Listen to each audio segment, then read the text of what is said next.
కీలకమైన సేవలు అందిస్తారు. అందుకుగాను వారి సుదీర్ఘ సేవలను గౌరవిస్తూ పెంచే వృద్ధి లెక్కలు కానే కాదు, అభివృద్ధి సంక్షేమ ఫలాల్ని క్షేత్రస్థాయిలో ప్రజలకు అందేలా చేసి వారి జీవితాల్లో వెలుగులు చూడాలన్నదే మా తపన. విధ్వంసం నుంచి వికాసం దాకా 24 జూన్ నుండి ఇప్పటిదాకా సాగిన అభివృద్ధి ప్రయాణం నిజంగా అద్భుతం. 24-25లో అధికారంలోకి వచ్చిన మొదటి సంవత్సరంలోనే ఆర్థిక వ్యవస్థను మళ్లీ గాడిలో పెట్టాం. 19-24 మధ్య 10.3% పడిపోయిన ఆర్థిక వృద్ధి రేటుని 24-25లో 11.75% పెంచాం. 25-26లో ఎదురైన అనేక భౌగోళిక ఆర్థిక అనిశ్చితులను సృష్టించిన ప్రతికూల ప్రభావాల వల్ల ప్రపంచ ఆర్థిక వ్యవస్థ ఆటుపోట్లను ఎదుర్కొంది. కానీ భారత్ మాత్రం స్థిరంగా నిలబడింది. జమ్మూ కాశ్మీర్లో అమాయకులైన పర్యాటకుల్ని పొట్టన పెట్టుకున్న ఉగ్రవాద మూకలకు ఆపరేషన్ సింధూర్ పేరుతో భారత ప్రభుత్వం గట్టి జవాబునిచ్చింది.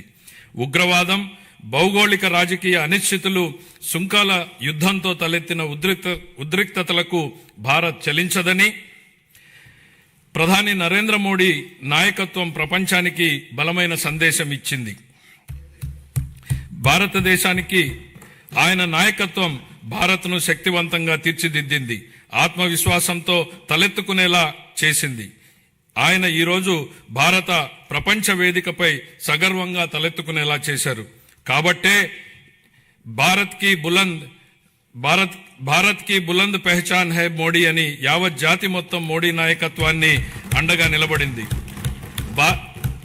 భారత్ ఎట్టి పరిస్థితుల్లోనూ ప్రజల ప్రయోజనాల విషయంలో రాజీ పడబోదని ప్రపంచానికి అర్థమైంది. ప్రపంచంలో అనేక అస్థిర పరిస్థితులు ఉన్నప్పటికీ ప్రధాని నరేంద్ర మోడీ గారి నాయకత్వంలో భారత్ 8% వృద్ధి రేటును సాధించి సత్తా చాటింది. భారతదేశంతో పాటు ఆంధ్రప్రదేశ్ కూడా ప్రపంచ వేదికపై వెలుగు లీనుతోంది. విశాఖపట్నంలో ఏఐ డేటా సెంటర్ ఏర్పాటు చేయాలన్న గ్లోబల్ ఐటీ దిగ్గజం గూగుల్ నిర్ణయం ఒక్కసారి ప్రపంచ దేశాలన్నీ ఆంధ్రప్రదేశ్ వైపు తలెత్తి చూసేలా చేశాయి. దాన్ని బాహుబలి ఒప్పందంగా పేర్కొనవచ్చు. ప్రపంచ పెట్టుబడులకు గమ్యస్థానం ఆంధ్రప్రదేశ్ అని ఆ ఒప్పందం రుజువు చేసింది. గౌరవ ముఖ్యమంత్రి చంద్రబాబు నాయుడు గారి సమర్థ నాయకత్వం, మరి యువ నాయకుడు గౌరవ మంత్రివర్యులు శ్రీ నారా లోకేష్ గారి విశేష కృషి వలన ఇది సాధ్యమైంది. ఇంతేకాదు, రాష్ట్రంలో పెట్టుబడులు వస్తున్నాయి, ప్రభుత్వంపై నమ్మకం పెరిగింది అంటే అది గౌరవ ముఖ్యమంత్రి గారి దార్శనికత పాలన మరియు గౌరవ ఉప ముఖ్యమంత్రి శ్రీ పవన్ కళ్యాణ్ గారి విశ్వసనీయ భాగస్వామ్యం వల్లనే సాధ్యమైంది.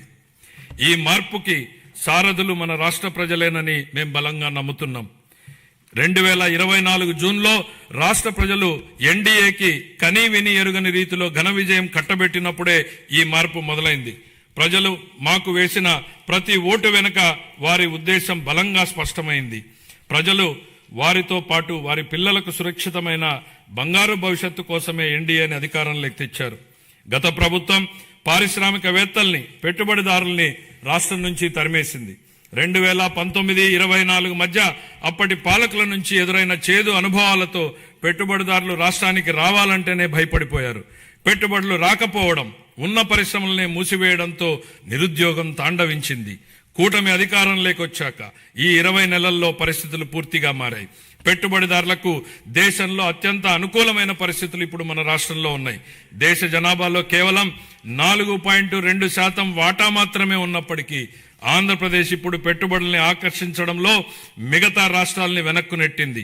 పెట్టుబడిదారులకు అత్యంత స్నేహపాత్రమైన రాష్ట్రంగా నిలిచింది.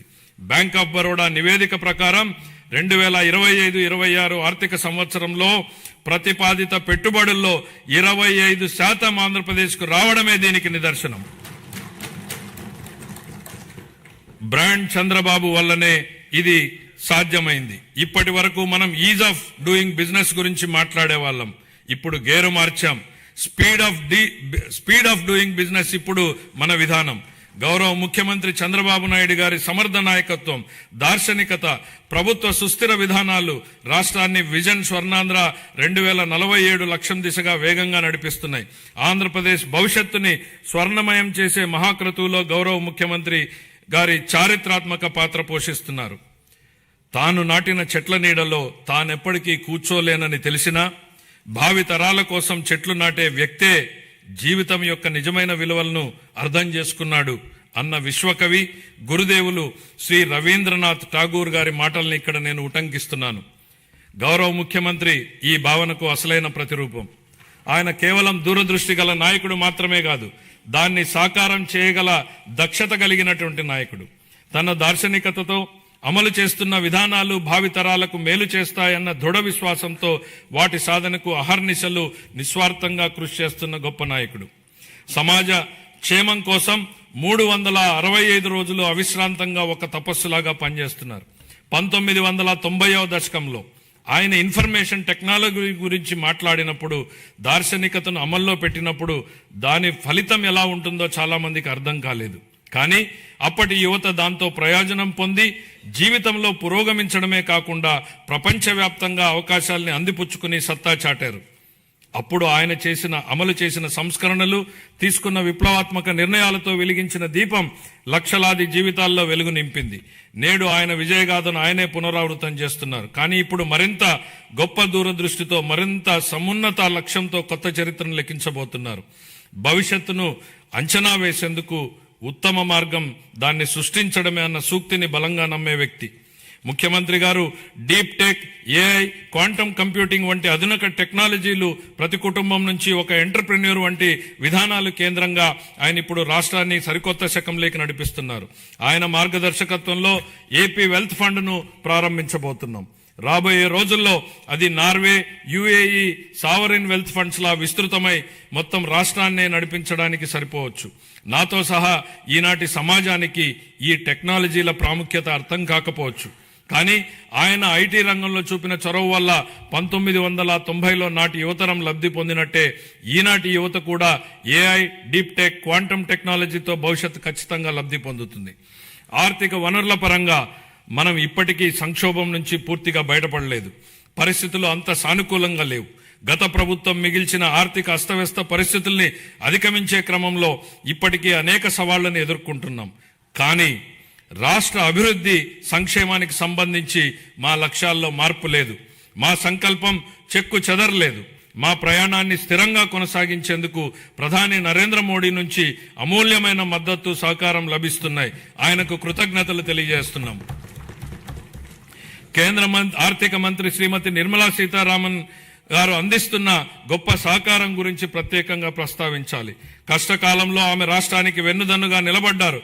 పోలవరం ప్రాజెక్టును మళ్లీ గాడిలో పెట్టడం, రాజధాని అమరావతి నిర్మాణాన్ని పునఃప్రారంభించడంలో పూర్తి సహకారం అందించారు. రాయలసీమ గ్లోబల్ హార్టికల్చర్ ప్రాజెక్టును ముందుకు తీసుకెళ్లేందుకు అవసరమైన తోడ్పాటును అందించారు. గత ప్రభుత్వం ఎడాపెడా చేసిన అప్పుల భారాన్ని తగ్గించేందుకు రుణాల పునర్వ్యవస్థీకరణకు అమూల్యమైన సహకారం అందించారు.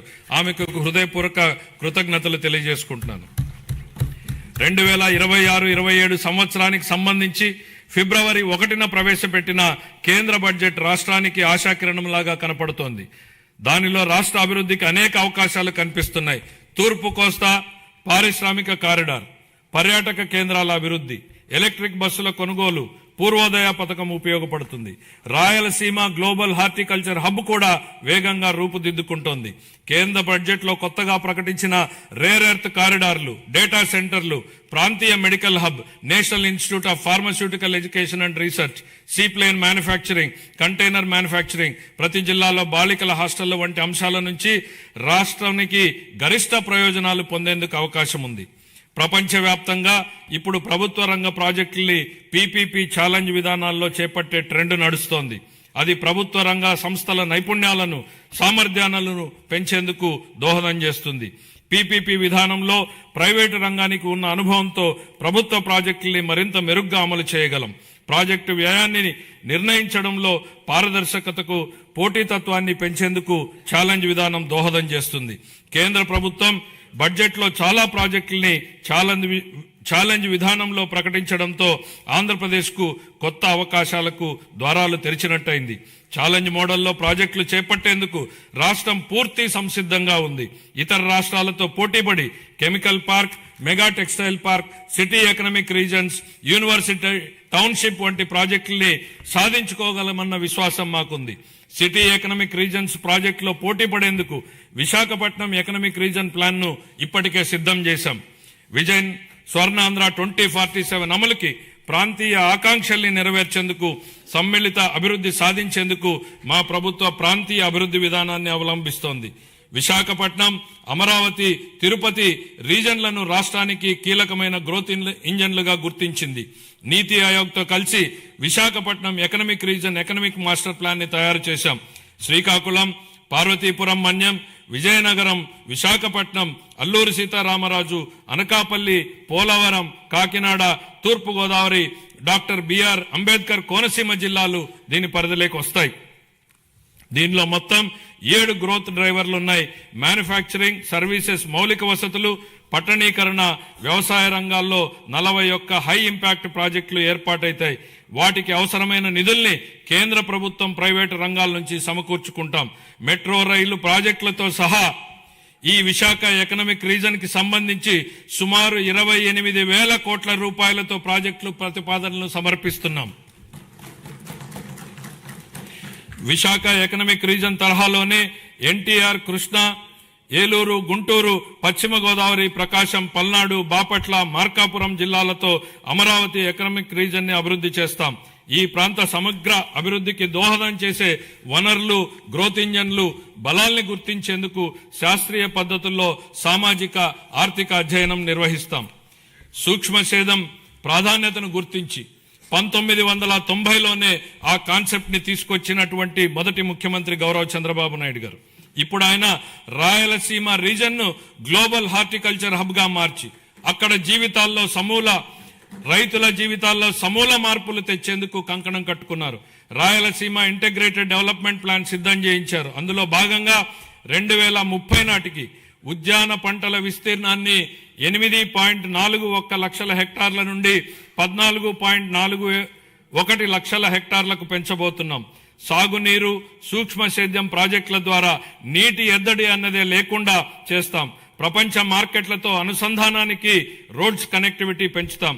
అనంతపురము, అన్నమయ్య, చిత్తూరు, కర్నూలు, నంద్యాల, ప్రకాశం, మార్కాపురం, సత్యసాయి, తిరుపతి, వైఎస్ఆర్ కడప జిల్లాల్లోని 303 మండలాల పరిధిలో 200 పైగా హార్టికల్చర్ క్లస్టర్లని ఏర్పాటు చేయడం జరుగుతుంది. ఇందులో product perfection, forward and backward integration, మొత్తం వాల్యూ చైన్ లో ప్రపంచవ్యాప్తంగా ఉన్న అత్యుత్తమ విధానాల్ని అమలు చేయడం వంటి ప్రణాళికలో భాగం. ఈ ప్రాజెక్టు వల్ల ఉత్పాదకత గణనీయంగా పెరుగుతుంది. ఉద్యాన ఉత్పత్తులకు మంచి ధర లభిస్తుంది. లక్షల మంది రైతులకు లబ్ధి చేకూరుతుంది. వ్యవసాయేతర రంగాల్లో ప్రత్యక్షంగా 9 లక్షల ఉద్యోగాలు లభిస్తాయి. రాయలసీమపై వెనుకబడిన ప్రాంతం అన్న ముద్ర తొలగిపోతుంది. రాయలసీమ పేరు చెప్తే మిగులు అన్న మాట తప్ప కొరత అన్న మాట వినపడదు. ఈ ప్రాజెక్టుకు సంబంధించి 30,000 కోట్ల రూపాయలతో ప్రతిపాదనల్ని సమర్పిస్తున్నాం. అప్పుల గురించి మాట్లాడుతున్న ప్రతిపక్ష మిత్రులకి ఒక విషయం గుర్తు చేయదలుచుకుంటున్నాను.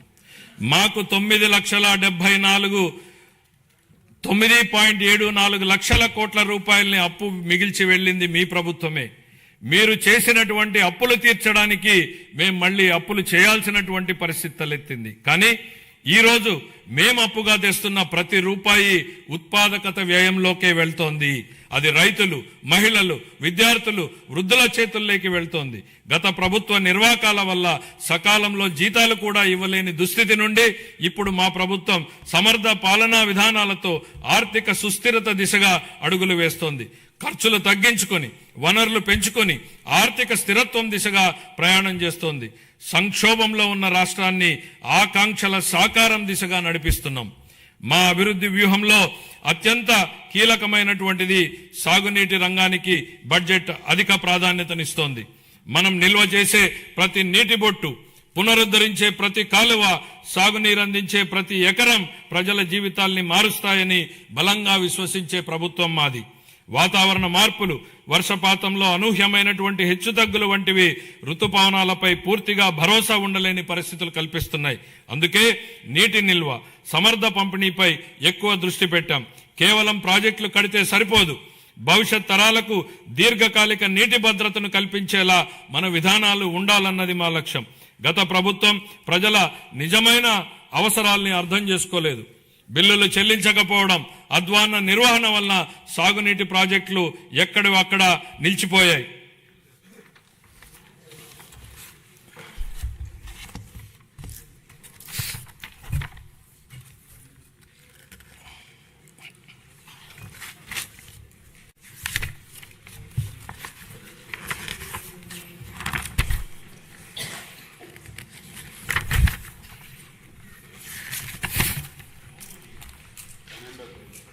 అంటే ప్రింట్ మారింది, కాపీ సడన్గా అందులో ఫిగర్స్ వచ్చింది. సంకల్పం ఉన్న చోట సాధనకు మార్గం ఉంటుంది. 2 తెలుగు రాష్ట్రాల సాగునీటి వ్యవస్థలపై సమగ్ర అవగాహన కలిగిన గౌరవ ముఖ్యమంత్రి గారు మన రాష్ట్రానికి లభించడం మన అదృష్టం. పట్టిసీమ వంటి పథకాలను ఆయన సక్రమంగా ప్రణాళిక చేసి అమలు చేయడం ద్వారా రాష్ట్రంలోని పలు ప్రాంతాలకు జలభద్రతను కల్పించారు. అదేవిధంగా హెచ్ఎన్ఎస్ఎస్ ప్రాజెక్టును కేవలం 100 రోజుల్లో ప్రారంభించి వేగంగా పూర్తి చేసి రైతులకు నీరందించేలా చేయడంలో ఆయన సంకల్ప బలం కీలక పాత్రను పోషించింది. హంద్రీనీవా ద్వారా తొలిసారిగా 45 టీఎంసీల కృష్ణా జలాలను విజయవంతంగా ఎత్తిపోతల చేసి రాయలసీమలో నీటి లభ్యతను గణనీయంగా మెరుగుపరిచాం. పోలవరం ప్రాజెక్టు విషయంలో పెండింగ్ ఉన్న 5,000 కోట్ల రూపాయల బిల్లుల్ని చెల్లించి పనులను వేగవంతం చేశాం. డయాఫ్రామ్ గోడ నిర్మాణం ఇప్పటికే 91% పూర్తయింది. మొత్తం ప్రాజెక్టు పురోగతి 60% దాటింది. వెలుగొండ ప్రాజెక్టు బీఆర్ఆర్ వంశధార దశ 2, అలాగే వంశధార నాగావళి మరియు నాగావళి చంపావతి నదుల అనుసంధాన పనుల్లో సమాంతరంగా గణనీయమైనటువంటి పురోగతి సాధించబడింది. అదే సమయంలో రాష్ట్ర వ్యాప్తంగా విస్తృత స్థాయిలో చేపట్టిన ఆపరేషన్ అండ్ మెయింటెనెన్స్ SDMF మరియు FDR పనులు సాగునీటి వ్యవస్థలను స్థిరీకరిస్తున్నాయి. 5 ఏళ్ల విరామం అనంతరం మొత్తం 6,047 నీటి వినియోగదారుల సంఘాలను ప్రజాస్వామ్య పద్ధతిలో పునరుద్ధరించడం ద్వారా సాగునీటి నిర్వహణలో రైతుల భాగస్వామ్యానికి మళ్లీ బలోపేతం చేశాం. ఇక ముందు బీఆర్ఆర్ వంశధార 2, హంద్రీనీవా, పూల సుబ్బయ్య, వెలుగొండ మరియు పోలవరం ప్రాజెక్టులను పూర్తి చేయడానికి మా ప్రభుత్వం కట్టుబడి ఉంది. రాయలసీమను శాశ్వతంగా కరువు రహిత ప్రాంతంగా మార్చడానికి పోలవరం నల్లమల సాగర్ అనుసంధానంపై మేము చురుగ్గా దృష్టి సారించాం. రాయలసీమను గ్లోబల్ హార్టికల్చర్ హబ్ గా తీర్చిదిద్దే ప్రణాళికలో సాగునీటి సరఫరా కూడా ఒక కీలకమైనటువంటి భాగం. 2026-27 ఆర్థిక సంవత్సరానికి గాను జలవనరుల శాఖకు 18,224 కోట్ల రూపాయల కేటాయింపును ప్రతిపాదిస్తున్నాను. వ్యవసాయం, పశు సంవర్ధక, ఉద్యానవనం, మత్స్య సహకార రంగాలు. వ్యవసాయం గాడి తప్పితే మిగతా ఏ రంగానికి సక్రమంగా నడిచే అవకాశం ఉండదు అన్న MS స్వామినాథన్ గారి సూక్తిని గుర్తు చేస్తున్నాను అధ్యక్ష. అన్నదాత రైతులే సమాజానికి మూల స్తంభాలు. వారు పండించే ఆహారమే ప్రతి కుటుంబానికి మూలాధారం. అందువల్ల రైతుల సంక్షేమమే మా ప్రభుత్వానికి అత్యున్నత ప్రాధాన్యం. అన్నదాత సుఖీభవ PM కిసాన్ పథకం కింద 2025-26 ఆర్థిక సంవత్సరంలో 46.86 లక్షల రైతు కుటుంబాలకు 20,000 రూపాయలు చొప్పున పెంచిన ఆర్థిక సహాయాన్ని అందిస్తూ మొత్తం 6,600 కోట్లను విడుదల చేశాం. కొత్తగా అమలు చేసిన GST 2.0 సంస్కరణల ద్వారా వ్యవసాయం మరియు అనుబంధ రంగాలకు సంబంధించిన ఉత్పత్తులు, వ్యవసాయ పరికరాలు, ట్రాక్టర్లపై పన్నుల భారం గణనీయంగా తగ్గించబడింది. దీనివల్ల రైతులకు ప్రత్యక్షంగా లాభం చేకూరుతుంది. పశు సంపదకు పొంచి ఉన్న ఆరోగ్యపరమైనటువంటి ప్రమాదాలను తగ్గించే దిశగా పశు బీమా పథకం అమలుకు మేము నిరంతరం ప్రాధాన్యత ఇస్తున్నాం. పశు సేవలను మరింత బలోపేతం చేయడానికి కొత్త పశు వైద్య భవనాల నిర్మాణానికి 20 కోట్లను కేటాయిస్తూ మౌలిక వసతులను విస్తరిస్తున్నాం. అలాగే బడ్జెట్లో ప్రత్యేకంగా ప్రస్తావించకపోయినా మా సంకల్పం ఎంత స్పష్టమో చెప్పడానికి నిదర్శనం మత్స్యకార సేవలో పథకం అమలు. ఈ పథకం ద్వారా ఆర్థిక సహాయాన్ని 10,000 నుండి 20,000కు పెంచాం. దీని ద్వారా 1,20,000 మంది మత్స్యకార కుటుంబాలు లాభపడుతున్నాయి. ధరల స్థిరీకరణ నిధి. గత ప్రభుత్వం ధరల స్థిరీకరణ నిధికి భారీ కేటాయింపులు చేసినప్పటికీ వాటిని సమర్థవంతంగా వినియోగించలేదు. 2019-24 మధ్య కాలంలో ధరల స్థిరీకరణ నిధికి 7,500 కోట్లను బడ్జెట్లో కేటాయించినప్పటికీ 5 ఏళ్ల కాలంలో కేవలం 8,880 కోట్లను మాత్రమే కేవలం 880 కోట్లను మాత్రమే 5 ఏళ్లలో ఖర్చు చేశారు. అవసరమైన సందర్భాలలో ప్రభుత్వం ఎంత వేగంగా స్పందించాలనే దానికి మా ప్రభుత్వం ఉదాహరణగా నిలిచింది. ధరల స్థిరీకరణ నిధికి 300 కోట్లను మాత్రమే కేటాయించినప్పటికీ ఒక్క సంవత్సరంలోనే 1,200 కోట్లకు పైగా ఖర్చు చేసి రైతులకు ఉపశమనం కల్పించాం. తోతాపురి మామిడి రైతులు, ఉల్లి రైతులు, కోకో గింజల సాగుదారులు, పొగాకు రైతులకు తదితరులకు మద్దతు అందించాం. ఈ 26-27 ఆర్థిక సంవత్సరానికి గాను ధరల స్థిరీకరణ నిధికి 500 కోట్ల రూపాయలను కేటాయింపును ప్రతిపాదిస్తున్నాను. సహకార రంగం పదవి బాధ్యతలు స్వీకరించినప్పటి నుంచి సహకార రంగాన్ని పునరుద్ధరించేందుకు మా ప్రభుత్వం కట్టుబడి పనిచేస్తోంది. యాప్కాప్, డీసీసీబీలు ప్యాక్స్ తో కూడిన 3 అంచెల సహకార వ్యవస్థను బలోపేతం చేయడం ద్వారా గ్రామీణ ఆర్థిక వ్యవస్థకు మరింత బలం చేకూర్చాం. 25-26 ఆర్థిక సంవత్సరంలో 53.2 లక్షల సభ్యులకు సేవలందిస్తూ 7,600 కోట్లకు పైగా వ్యవసాయ రుణాలను మంజూరు చేశాయి. ముఖ్యమైన సాధనంగా 2021 ప్యాక్స్లను డిజిటైజ్ చేయగా అందులో 2017 సంఘాలు ఈ ప్యాక్స్ గా కార్యకలాపాలను నిర్వహిస్తున్నాయి. దీనివల్ల సేవలు అందించడంలో ఆలస్యం గణనీయంగా తగ్గి పారదర్శకత పెరిగింది. 26-27 ఆర్థిక సంవత్సరానికి గాను వ్యవసాయ మరియు అనుబంధ రంగాలకు 13,598 కోట్ల రూపాయల కేటాయింపును ప్రతిపాదిస్తున్నాను. వ్యవసాయ బడ్జెట్ ను సమర్పించే సందర్భంగా ఇందుకు సంబంధించినటువంటి వివరాలను మా సహచర మంత్రి గారు సభకు సమగ్రంగా తెలియజేస్తారు. పాఠశాల విద్య, ఉన్నత విద్య, నైపుణ్యాభివృద్ధి, ఉపాధి శిక్షణ విద్యనుద్దేశించి నెల్సన్ మండేలా గారి మాటల్లో, ప్రపంచాన్ని మార్చడానికి మీరు ఉపయోగించగల అత్యంత శక్తివంతమైనటువంటి ఆయుధం విద్య. విద్య అనేది కేవలం భవనాలు, పాఠ్య ప్రణాళికలు లేదా పరీక్షలకే పరిమితం కాదు. తన బిడ్డ మంచి భవిష్యత్తును సాధిస్తాడనే నమ్మకంతో ఉన్న తల్లి కళ్లల్లో కనిపించే ఆశే విద్య. గ్రామీణ ప్రాంతానికి చెందిన ఒక విద్యార్థి వైద్యుడు, ఇంజనీరు, ఉపాధ్యాయుడు లేదా సివిల్ సర్వెంట్ కావాలని కలలు కనే సంకల్పమే విద్య. మా ప్రభుత్వం విద్యను కేవలం పరిపాలనా బాధ్యతగా కాకుండా ఒక నైతిక కట్టుబాటుగా పరిగణిస్తుంది. మా దృష్టిలో పాఠశాలలను నిర్మించడం అంటే భవిష్యత్తును నిర్మించడం. శ్రీ నారా లోకేష్ గారి నాయకత్వంలో రాష్ట్రంలో విద్యా విధానం దృక్పథం లక్ష్య సాధన దిశగా దృష్టి సారిస్తోంది. పిల్లలు గ్లోబల్ స్థాయిలో పోటీ పడగల నైపుణ్యాలతో సిద్ధమవుతున్నారు. 2019-24 మధ్యకాలంలో ప్రభుత్వ విద్యా వ్యవస్థ తీవ్రమైనటువంటి సంస్థాగత వెనుకబాటుకు గురైంది. సమగ్ర ప్రణాళిక లేకుండా చేపట్టినటువంటి సంస్కరణలు గందరగోళాన్ని సృష్టించాయి. తొందరపాటు నిర్ణయంతో 1000 పాఠశాలను సిబిఎస్ఈ విధానానికి మార్చడం వల్ల సుమారు 90% మంది విద్యార్థులు ఉత్తీర్ణత కాలేకపోయారు. ఉపాధ్యాయుల సన్నద్ధత లేకపోవడంతో టోఫెల్ కార్యక్రమం విఫలమైంది. అమలు సాధ్యాసాధ్యాలు పరిగణలోకి తీసుకోకుండా నాడు ప్రతిపాదించిన ఐబీ పాఠ్య ప్రణాళికలపై ప్రజాధనం వృధా అయింది. నాడు నేడు కార్యక్రమంలో పరిపాలనా వైఫల్యం కారణంగా 7,876 కోట్ల విలువైన మౌలిక సదుపాయాల పనులు అసంపూర్తిగా మిగిలిపోయాయి. జూన్ 24 నుండి మా ప్రభుత్వం విద్యారంగంలో సమగ్ర ఫలితాలపై దృష్టి కేంద్రీకరించిన సంస్కరణలను ప్రారంభించింది. తల్లికి వందనం, మనబడి మన భవిష్యత్తు, డొక్కా సీతమ్మ మధ్యాహ్న భోజన పథకం, పారిశుద్ధ్యం మరియు నిర్వహణ విధులు,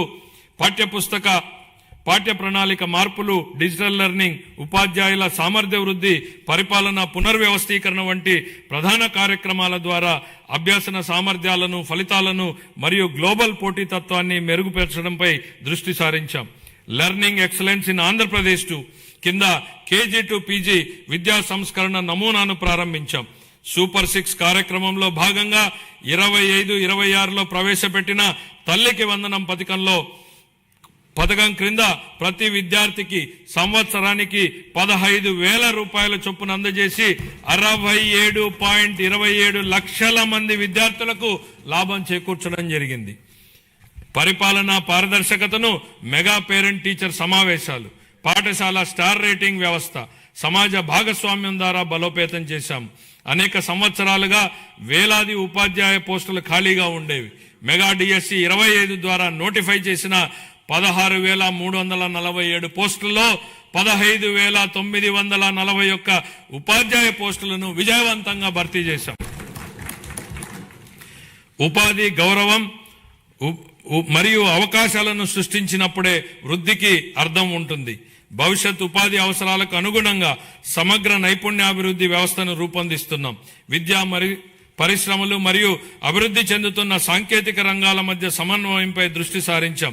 ప్రత్యక్ష అనుభవాల్ని కల్పించేందుకు అన్ని ప్రభుత్వ ఐటీఐలు 167 పరిశ్రమల భాగస్వామ్యంతో అవగాహన ఒప్పందాలు కుదుర్చుకున్నాయి.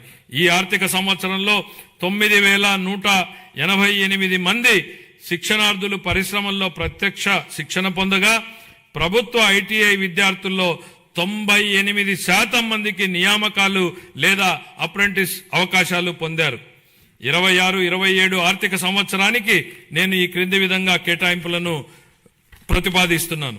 పాఠశాల విద్యాశాఖకు 32,308 కోట్ల రూపాయలు. అందులో ప్రజా పాఠశాలల మౌలిక వసతుల సమగ్రాభివృద్ధికి 1,500 కోట్లు, ఉన్నత విద్యాశాఖకు 2,567 కోట్లు, నైపుణ్యాభివృద్ధి మరియు శిక్షణ శాఖకు 1,232 కోట్లు. పంచాయతీరాజ్ మరియు గ్రామీణాభివృద్ధి గౌరవ ఉప ముఖ్యమంత్రి శ్రీ కె పవన్ కళ్యాణ్ గారి నాయకత్వంలో ఆంధ్రప్రదేశ్ గ్రామీణ ముఖ చిత్రం రూపాంతరం చెందుతోంది. 25-26 ఆర్థిక సంవత్సరంలో 3.44 లక్షల మంది ఎన్నికైన ప్రజాప్రతినిధులు మరియు కార్యనిర్వాహకులకు శిక్షణ ఇవ్వడం ద్వారా ఆంధ్రప్రదేశ్ దేశవ్యాప్తంగా ప్రథమ స్థానాన్ని సాధించింది.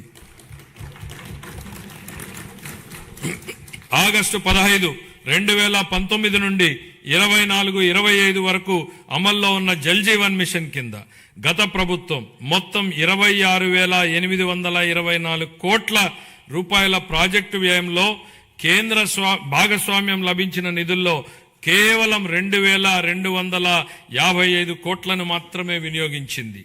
23-24లో కేంద్రం నుండి అతి తక్కువ కేటాయింపులు వచ్చినప్పటికీ ఛత్తీస్గఢ్, జార్ఖండ్, గుజరాత్, ఒడిశా వంటి రాష్ట్రాలు ఆంధ్రప్రదేశ్ కంటే ఎక్కువగా ఖర్చు చేశాయి.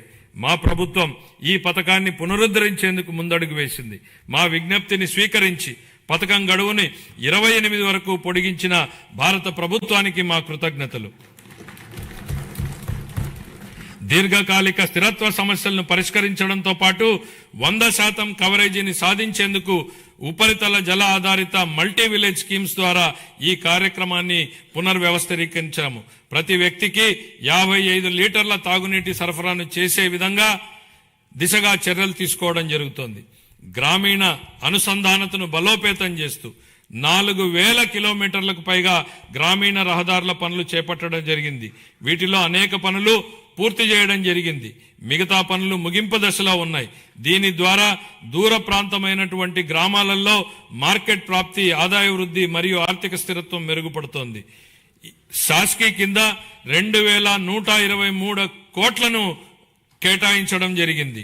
26-27 ఆర్థిక సంవత్సరానికి పంచాయతీ రాజ్ మరియు గ్రామీణాభివృద్ధి శాఖకు 22,942 కోట్లను కేటాయించాలని నేను ప్రతిపాదిస్తున్నాను. పర్యావరణం, అటవీ, విజ్ఞాన శాస్త్రం, సాంకేతిక శాఖ 2019-20 మధ్యకాలంలో పరిపాలన వైఫల్యాల కారణంగా ఎర్రచందనం అక్రమ రవాణా, అక్రమ గనుల తవ్వకం, అటవీ భూముల ఆక్రమణ వంటి ఘటనలు చోటు చేసుకున్నాయి. ఆంధ్రప్రదేశ్ను హరితాంధ్రప్రదేశ్గా తీర్చిదిద్దడం మా లక్ష్యం. 2030 నాటికి 37% మరియు 47 నాటికి 50% పచ్చదనం సాధించే దిశగా అటవీ సంపదను స్థిరంగా నిర్వహించడం, ఎడారీకరణను ఎదుర్కోవడం వంటి చర్యలను అమలు చేస్తాం. వ్యూహాత్మక పర్యావరణ రక్షణ వలయంగా green cover wall of Andhra Pradesh ను అమలు చేయనున్నాం. 26-27 ఆర్థిక సంవత్సరానికి పర్యావరణం, అటవీ, విజ్ఞాన శాస్త్రం, సాంకేతిక శాఖకు 714 కోట్ల రూపాయలను కేటాయించాలని నేను ప్రతిపాదిస్తున్నాను. పట్టణాభివృద్ధి అమృత్ 2.0 పథకం కింద 111 పట్టణ స్థానిక సంస్థల్లో మొత్తం 506 ప్రాజెక్టులు అమల్లో ఉన్నాయి. అదనంగా యుఐడిఎఫ్, ఏఐబి సహకారంతో చేపట్టినటువంటి ప్రాజెక్టులు కూడా పురోగతిలో ఉన్నాయి. ఈ ప్రాజెక్టులన్నింటికీ 2027 డిసెంబర్ నాటికి పూర్తి చేయాలనే లక్ష్యంతో ముందుకు సాగుతున్నాం. ఆ సందర్భంలో 2 సంవత్సరాల వ్యవధిలో యుఐడిఎఫ్ కింద ఆంధ్రప్రదేశ్కు అదనంగా 4,000 కోట్లను మంజూరు చేయడంలో సహకరించిన గౌరవ కేంద్ర ఆర్థిక మంత్రి గారికి మా కృతజ్ఞతలు. 1982లోనే స్వర్గీయ ఎన్టీ రామారావు గారు ఆహార భద్రతా ప్రాధాన్యతను గుర్తించారు. అదే స్ఫూర్తితో మా ప్రభుత్వం 204 అన్నా క్యాంటీన్లను నిర్వహిస్తోంది. 2000 మార్చి నాటికి వాటి సంఖ్యను 275కు పెంచి అతి పేద ప్రజలకు కూడా తగిన ఆహారం అందుబాటులో ఉండేలా చేసి ఆకలిని నివారించడమే మా లక్ష్యం. విశాఖపట్నం మరియు విజయవాడ వంటి ప్రధాన నగరాల్లో ఆధునిక మెట్రో రైలు వ్యవస్థలో ప్రయాణించే కల త్వరలో సాకారం కానుంది. ప్రధానమంత్రి ఆవాస్ యోజన ఎన్టీఆర్ నగర్స్ కింద ఆర్థికంగా బలహీన వర్గాలకు చెందిన కుటుంబాలకు 25 లక్షల గృహ పట్టాలు, ఇళ్లను అందించి సొంత ఇంటి కలను నెరవేర్చడమే మా ప్రభుత్వ లక్ష్యం. అమరావతి ప్రజల రాజధాని. మా ప్రజల రాజధాని అమరావతి అభివృద్ధికి మద్దతు అందించిన గౌరవ ప్రధానమంత్రి శ్రీ నరేంద్ర మోడీ గారికి హృదయపూర్వక కృతజ్ఞతలు. ఆంధ్రప్రదేశ్ శాశ్వత రాజధానిగా అమరావతికి చట్టబద్ధత హోదా కల్పించే ప్రక్రియ ప్రారంభించినందుకు ఆయనకు ప్రత్యేక ధన్యవాదాలు. వివిధ ఆర్థిక సంస్థల ద్వారా స్వయం సమృద్ధి నమూనాలో నిధులను సమీకరించి పనులను వేగవంతంగా ముందుకు తీసుకెళ్తున్నాం. 57,868 కోట్ల విలువైన 97 పనులకు పరిపాలన అనుమతులు జారీ చేశాం. ఇది మా ప్రభుత్వం ప్రజల రాజధాని అమరావతిని నిర్మించాలనే నిబద్ధతకు స్పష్టమైన నిదర్శనం. 2026-27 ఆర్థిక సంవత్సరానికి మున్సిపల్ పరిపాలన మరియు పట్టణాభివృద్ధి శాఖకు 14,539 కోట్లను కేటాయించాలని నేను ప్రతిపాదిస్తున్నాను. న్యాయశాఖ, హోం, మద్య నిషేధం, ఎక్సైజ్ మరియు అగ్నిమాపక శాఖలు. మంచివారు భయపడనప్పుడు చెడు శక్తులు బలహీనమవుతాయన్నటువంటి రొనాల్డ్ రీగన్ సూక్తిని గుర్తు చేస్తూ తీవ్ర వాతావరణ పరిస్థితుల్లోనూ, పండగల సమయంలోనూ, అత్యవసరాలు, విపత్తులు, ప్రజా కార్యక్రమాలలోనూ సమయంలోనూ వ్యక్తిగత అవసరాలను పక్కన పెట్టి రాత్రింబగళ్లు కర్తవ్యాన్ని నిర్వహించేదే మన పోలీసు దళమే. కాకి యూనిఫామ్ గౌరవం మరియు హుందాతనాన్ని భుజాన మోస్తూ ఏదైనా ఆపదొస్తే మొట్టమొదటిగా స్పందించేది వారే. వారి సేవాభావం, త్యాగస్ఫూర్తిని మా ప్రభుత్వం అత్యంత గౌరవంగా భావిస్తుంది. గత పాలనలో దెబ్బతిన్న పోలీసు వ్యవస్థ గౌరవాన్ని పునరుద్ధరించేందుకు మా ప్రభుత్వం కట్టుబడి ఉంది. గౌరవ ముఖ్యమంత్రి గారి హామీ మేరకు శాంతి భద్రతల యంత్రాంగాన్ని సమూలంగా మార్చడానికి ఈ క్రింది ఆధునీకరణ మరియు సంక్షేమ చర్యలు తీసుకుంటున్నాం. పోలీసు శాఖకు 3,000 కొత్త వాహనాలను త్వరలో అందించనున్నాం. డిజిటల్ అరెస్టులు, ఆన్లైన్ మోసాల వంటి ఆధునిక నేరాలను ఎదుర్కొనేందుకు ప్రతి జిల్లాలో ప్రత్యేక సైబర్ పోలీస్ స్టేషన్ను ఏర్పాటు చేస్తున్నాం. స్మార్ట్ పోలీసింగ్ ల్యాబ్ల స్థాపన, కృత్రిమ మేధస్సు ఆధారిత ప్రాజెక్టులు, ఆధునిక కమ్యూనికేషన్ భద్రతా పరికరాలు, సీసీటీవీ మరియు డ్రోన్ వినియోగంలో సాంకేతికంగా దృఢమైన పోలీసు వ్యవస్థని నిర్మిస్తున్నాం. కొత్త ఏపీ పోలీస్ అకాడమీ స్థాపన కోసం 94 ఎకరాలు కేటాయించాం. నిర్మాణ పనుల ప్రారంభానికి ఈ సంవత్సరంలో 15 కోట్ల రూపాయల కేటాయింపును ప్రతిపాదిస్తున్నాను. శ్రీకాకుళం, రాజమండ్రి, ప్రకాశం, చిత్తూరు జిల్లాల్లో 4 కొత్త ఇండియా రిజర్వ్ ఏపీఎస్పీ బెటాలియన్లను ప్రారంభించి 3,920 పోస్టులను మంజూరు చేశాం. పౌర పోలీసు నిష్పత్తిని మెరుగుపరిచేందుకు 5,757 స్టైఫండరీ కేడెట్ ట్రైనీ కానిస్టేబుళ్లను నియమించాం. శిక్షణ సమయంలో వారికి ఆర్థిక మద్దతుగా నెలవారీ భత్యాన్ని 4,500 నుండి 12,000 వరకు 3 రెట్లు పెంచినట్లు గౌరవ ముఖ్యమంత్రి గారు ప్రకటించారు. అమలు చేయడం జరుగుతోంది. పోలీసు సిబ్బందికి బకాయి ఉన్న టీఏడీఏలు, సెలవు సంబంధిత బకాయిలు, వైద్య రీయింబర్స్మెంట్లు తదితర చెల్లింపుల కోసం దాదాపు 500 కోట్లను విడుదల చేశాం. పోలీస్ కానిస్టేబుల్ నుంచి డీజీపీ వరకు 20 లక్షల నుండి 45 లక్షల వరకు ఉచిత బీమా కవరేజీ కల్పించే గ్రూప్ పర్సనల్ యాక్సిడెంట్ ఇన్సూరెన్స్ పథకాన్ని పునరుద్ధరించాం. గత 5 ఏళ్లలో విస్తరించిన గంజాయి సమస్యను ప్రత్యేక విభాగం ఈగల్ ద్వారా మరియు డ్రోన్ల వినియోగంతో కట్టడి చేస్తున్నాం. మహిళల భద్రత కోసం శక్తి యాప్ను ప్రారంభించాం. దీని ద్వారా 7 నిమిషాల్లో స్పందన లభిస్తుంది మరియు వేధింపులకు పాల్పడే వారిపై కఠిన చర్యలు తీసుకుంటాం. జిల్లా న్యాయ వ్యవస్థ కోసం కోర్టు భవనాలు మరియు నివాస గృహాల నిర్మాణాన్ని విస్తృతంగా చేపట్టాం. న్యాయ వ్యవస్థకు 349 కోట్ల విలువైన పనులను మంజూరు చేశాం. 26-27 తొలి దశలో 100 కొత్త కోట్లను ఆమోదించాం. పునర్వ్యవస్థీకరించిన ఎక్సైజ్ విధానంతో మద్యం రంగంలో లీకేజీలను పూర్తిగా నివారించాం. అవినీతి లేకుండా ఆదాయం రాష్ట్ర ఖజానాకు సక్రమంగా చేరుతోంది. అగ్నిమాపక సేవల ఆధునీకరణలో భాగంగా 17 కొత్త అగ్నిమాపక కేంద్రాలను స్థాపిస్తున్నాం. స్పందన సమయాన్ని తగ్గించేందుకు అత్యాధునిక శోధన మరియు రక్షణ పరికరాలతో కూడిన అగ్నిమాపక వాహనాలను కొనుగోలు చేస్తాం. రాష్ట్ర శిక్షణ కేంద్రాన్ని మౌలిక సదుపాయాల అభివృద్ధి ద్వారా బలోపేతం చేస్తాం. 26-27 ఆర్థిక సంవత్సరానికి హోంశాఖకు 9,165 కోట్లను కేటాయించాలని నేను ప్రతిపాదిస్తున్నాను. అదేవిధంగా మద్య నిషేధం మరియు ఎక్సైజ్ శాఖకు 500 కోట్లను కేటాయించాలని ప్రతిపాదిస్తున్నాను. మరియు మా ప్రభుత్వం తీసుకున్న ముఖ్యమైన చర్యలను ఈ సందర్భంగా ప్రస్తావించదలిచాను. ఆర్థిక శాఖ తీసుకున్న చర్యలు: రాష్ట్ర ఆర్థిక వ్యవస్థను జాగ్రత్తగా నిర్వహిస్తూ ఆర్థిక క్రమశిక్షణను పాటిస్తున్నామని ఈ క్రింది చర్యలు స్పష్టంగా చూపిస్తున్నాయి. గత ప్రభుత్వం అత్యధికంగా 12.3% వరకు ఉన్న వడ్డీ రేట్లపై అప్పులు తీసుకుంది. రాష్ట్ర ఆర్థిక భారాన్ని తగ్గించేందుకు అధిక వడ్డీ రుణాలను 9% లేదా అంతకంటే తక్కువ తీసుకురావడానికి వడ్డీ రేట్ల తగ్గింపు, డెట్ స్వాపింగ్ వంటి చర్యలను చేపడుతున్నాం. ఇప్పటి వరకు 43,298 కోట్ల రుణాలను వడ్డీ తగ్గించి సంవత్సరానికి 327 కోట్ల రూపాయలను ఆదా చేశాం. అదనంగా మరో 1.2 లక్షల కోట్ల రుణాలపై మెరుగైన షరతులు పొందేందుకు చర్యలు కొనసాగిస్తున్నాం. దీని ద్వారా సంవత్సరానికి 1,658 కోట్ల రూపాయల ఆదా కలుగుతుందని అంచనా. పంచాయతీలు మరియు మున్సిపాలిటీలను బలోపేతం చేయడానికి ఆర్థిక సంఘం గ్రాంట్ల కింద 3,797 కోట్లను విడుదల చేశాం. జూన్ 24 నాటికి పెండింగ్ లో ఉన్న 24,800 కోట్ల బకాయిలను క్లియర్ చేశాం.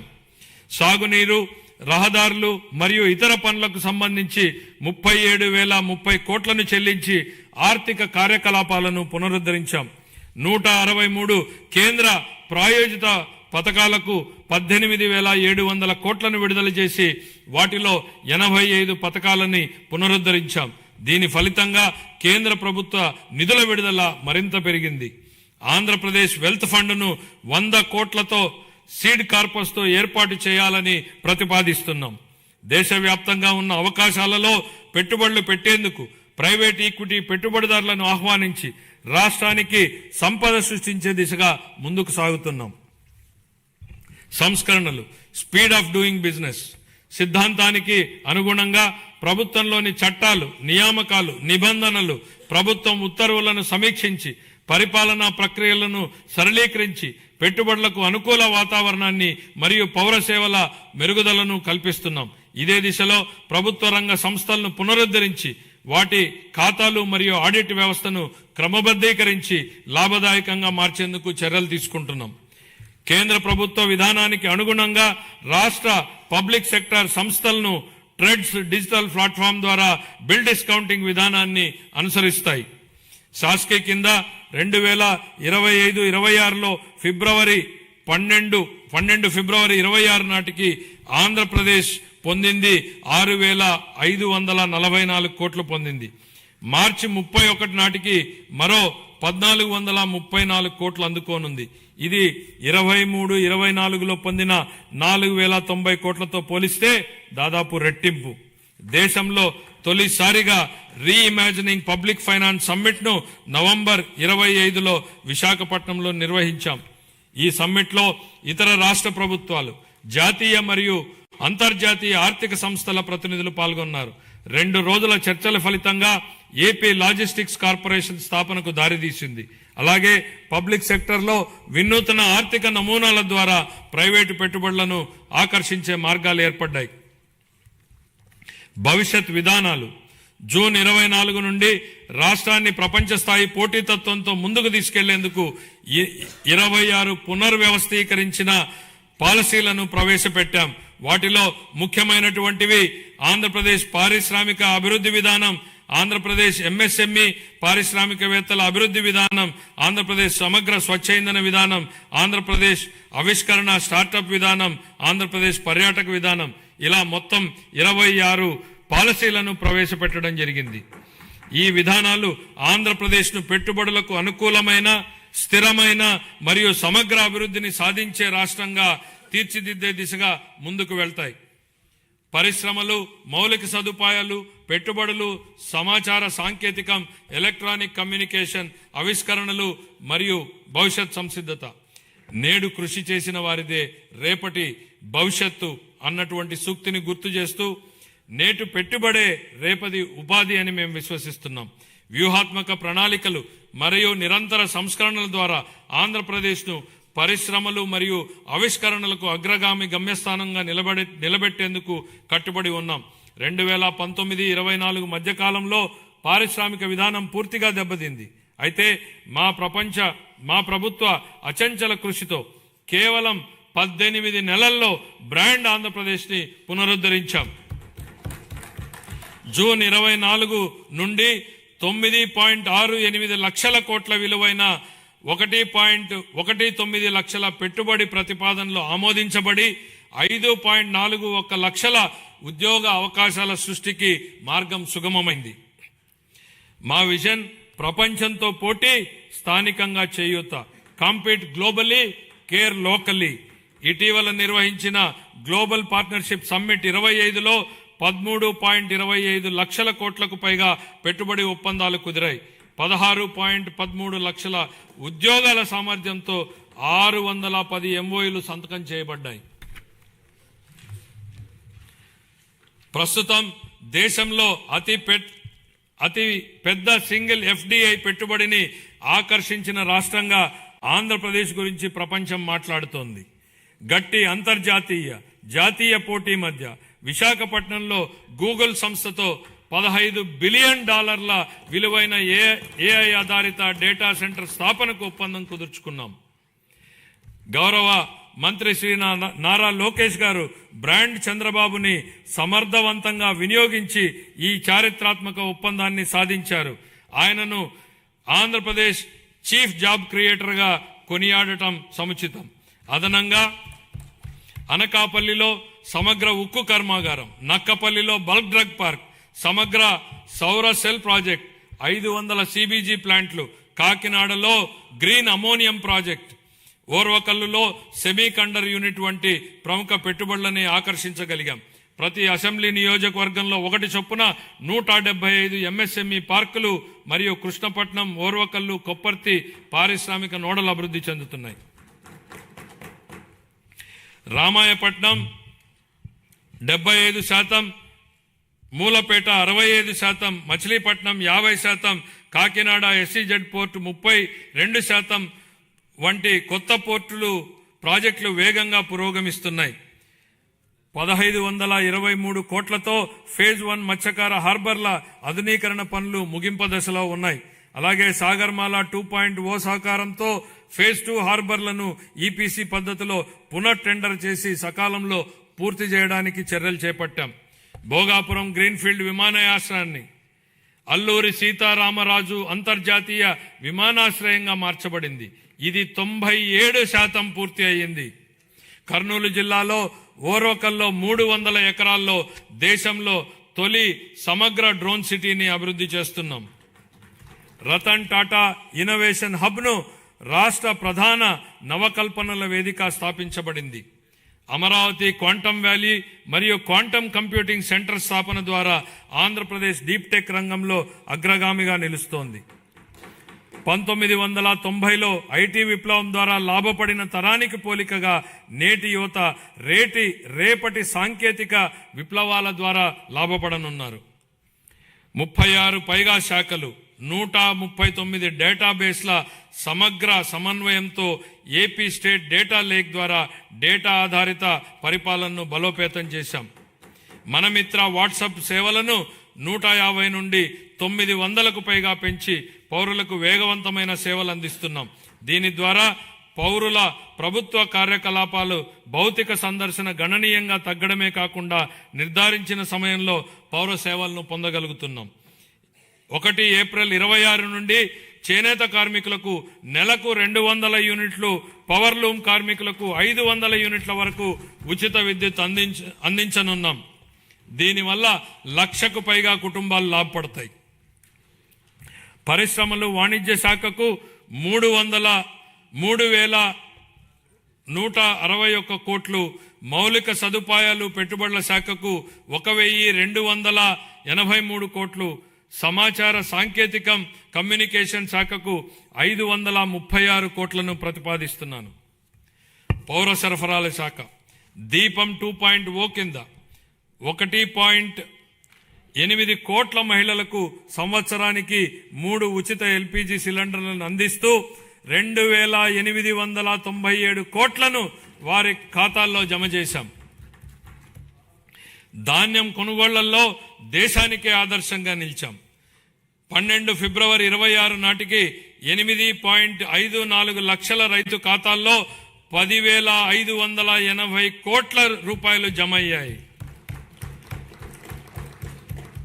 ఒకే రోజులో అంటే 24 గంటల్లోనే రికార్డు స్థాయిలో 99,740 కోట్ల నగదు వారి ఖాతాల్లోకి జమ చేయడం జరిగింది. అందులో 55% మొత్తాన్ని 8 గంటల్లో చెల్లించడం మా వేగం, పారదర్శానికి నిదర్శనం. 26-27 ఆర్థిక సంవత్సరానికి పౌర సరఫరాల శాఖకు 3,821 కోట్ల రూపాయలను కేటాయింపును ప్రతిపాదిస్తున్నాను. సామాజిక సంక్షేమం, గిరిజన, బీసీ, మైనారిటీల సంక్షేమం. అభివృద్ధి అంటే కేవలం భవనాలు కాదు, గౌరవప్రదమైన జీవనమే అసలైన అభివృద్ధి. గౌరవ ముఖ్యమంత్రి గారి హృదయానికి అత్యంత సన్నిహితమైన అంశం సంక్షేమం. సంక్షేమం అనేది కేవలం దాతృత్వం కాదని, అది సమానత్వం, గౌరవం మరియు సామాజిక న్యాయం పట్ల ప్రభుత్వానికి ఉన్న అంకిత భావమని ఆయన బలంగా నమ్ముతారు. సంక్షేమ కార్యక్రమాలను స్వర్ణాంధ్ర 2047 లక్ష్యాలతో అనుసంధానిస్తూ విద్య, ఆదాయ భద్రత మరియు ఆత్మగౌరవమే కేంద్ర బిందువుగా ఆయన పాలన సాగిస్తున్నారు. ఎన్టీఆర్ భరోసా పెన్షన్ల పంపిణీ. రాష్ట్ర సంక్షేమ చరిత్రలో ఎన్టీఆర్ భరోసా పెన్షన్లు ఒక మైలురాయి. లక్షలాది కుటుంబాలకు పెద్ద కొడుకులా గౌరవ ముఖ్యమంత్రి గారు స్వయంగా లబ్ధిదారుల ఇళ్లకు వెళ్లి పెన్షన్లను అందజేస్తూ వారికి భరోసాను కల్పిస్తున్నారు. దేశంలో మరెక్కడా లేని విధంగా డీబీటీ ద్వారా 4,000 నుండి 15,000 రూపాయల వరకు పెన్షన్లను అందిస్తున్న ఏకైక రాష్ట్రం ఆంధ్రప్రదేశ్. గత 19 నెలల్లో 58,000 కోట్ల కంటే ఎక్కువ విలువైన పెన్షన్లను లబ్ధిదారులకు పంపిణీ చేయడం జరిగింది. ఆర్థిక ఒత్తిడి ఉన్నప్పటికీ సూపర్ 6 ను విజయవంతంగా అమలు చేశాం. ఎస్సీ, ఎస్టీ, బీసీ, ఈడబ్ల్యూఎస్ మైనారిటీలకు fees reimbursement, post matric scholarship, auto డ్రైవర్ల సేవలో, మత్స్యకారుల సేవలో ఉచిత విద్యుత్ వంటి పథకాలను అమలు చేస్తున్నాం. జూన్ 24 నుండి ఇప్పటి వరకు చేపట్టిన 743 సంక్షేమ హాస్టళ్ల మరమ్మతులు మరియు రెసిడెన్షియల్ పాఠశాలల పునరుద్ధరణలో పిల్లల పట్ల మా ప్రభుత్వం చూపే శ్రద్ధ స్పష్టంగా కనపడుతుంది. పిల్లలు చదువుకోవడానికి స్వచ్ఛమైన తాగునీరు, టీవీ, రియల్ టైం పర్యవేక్షణలు కల్పించి వారి ఆరోగ్యం మరియు భద్రతా వ్యవస్థలను మెరుగుపరుస్తున్నాం. వీరికి మరింత సౌకర్యాల కల్పన కోసం హాస్టళ్లు మరియు రెసిడెన్స్ పాఠశాలల కోసం నేను 300 కోట్లు కేటాయించాలని ప్రతిపాదిస్తున్నాను. 25-26 మధ్యకాలంలో వివిధ పథకాల ద్వారా మైనారిటీ సంక్షేమం కోసం మేము 3,766 కోట్ల రూపాయలను ఖర్చు చేశాం. చాలా కాలం క్రితం మూలన పడిన ప్రధానమంత్రి జన్ వికాస్ కార్యక్రమంను పునరుద్ధరించాం. 3 సంవత్సరాలుగా నిద్రాణంగా ఉన్న రాష్ట్ర వక్ఫ్ బోర్డును పునరుద్ధరించాం.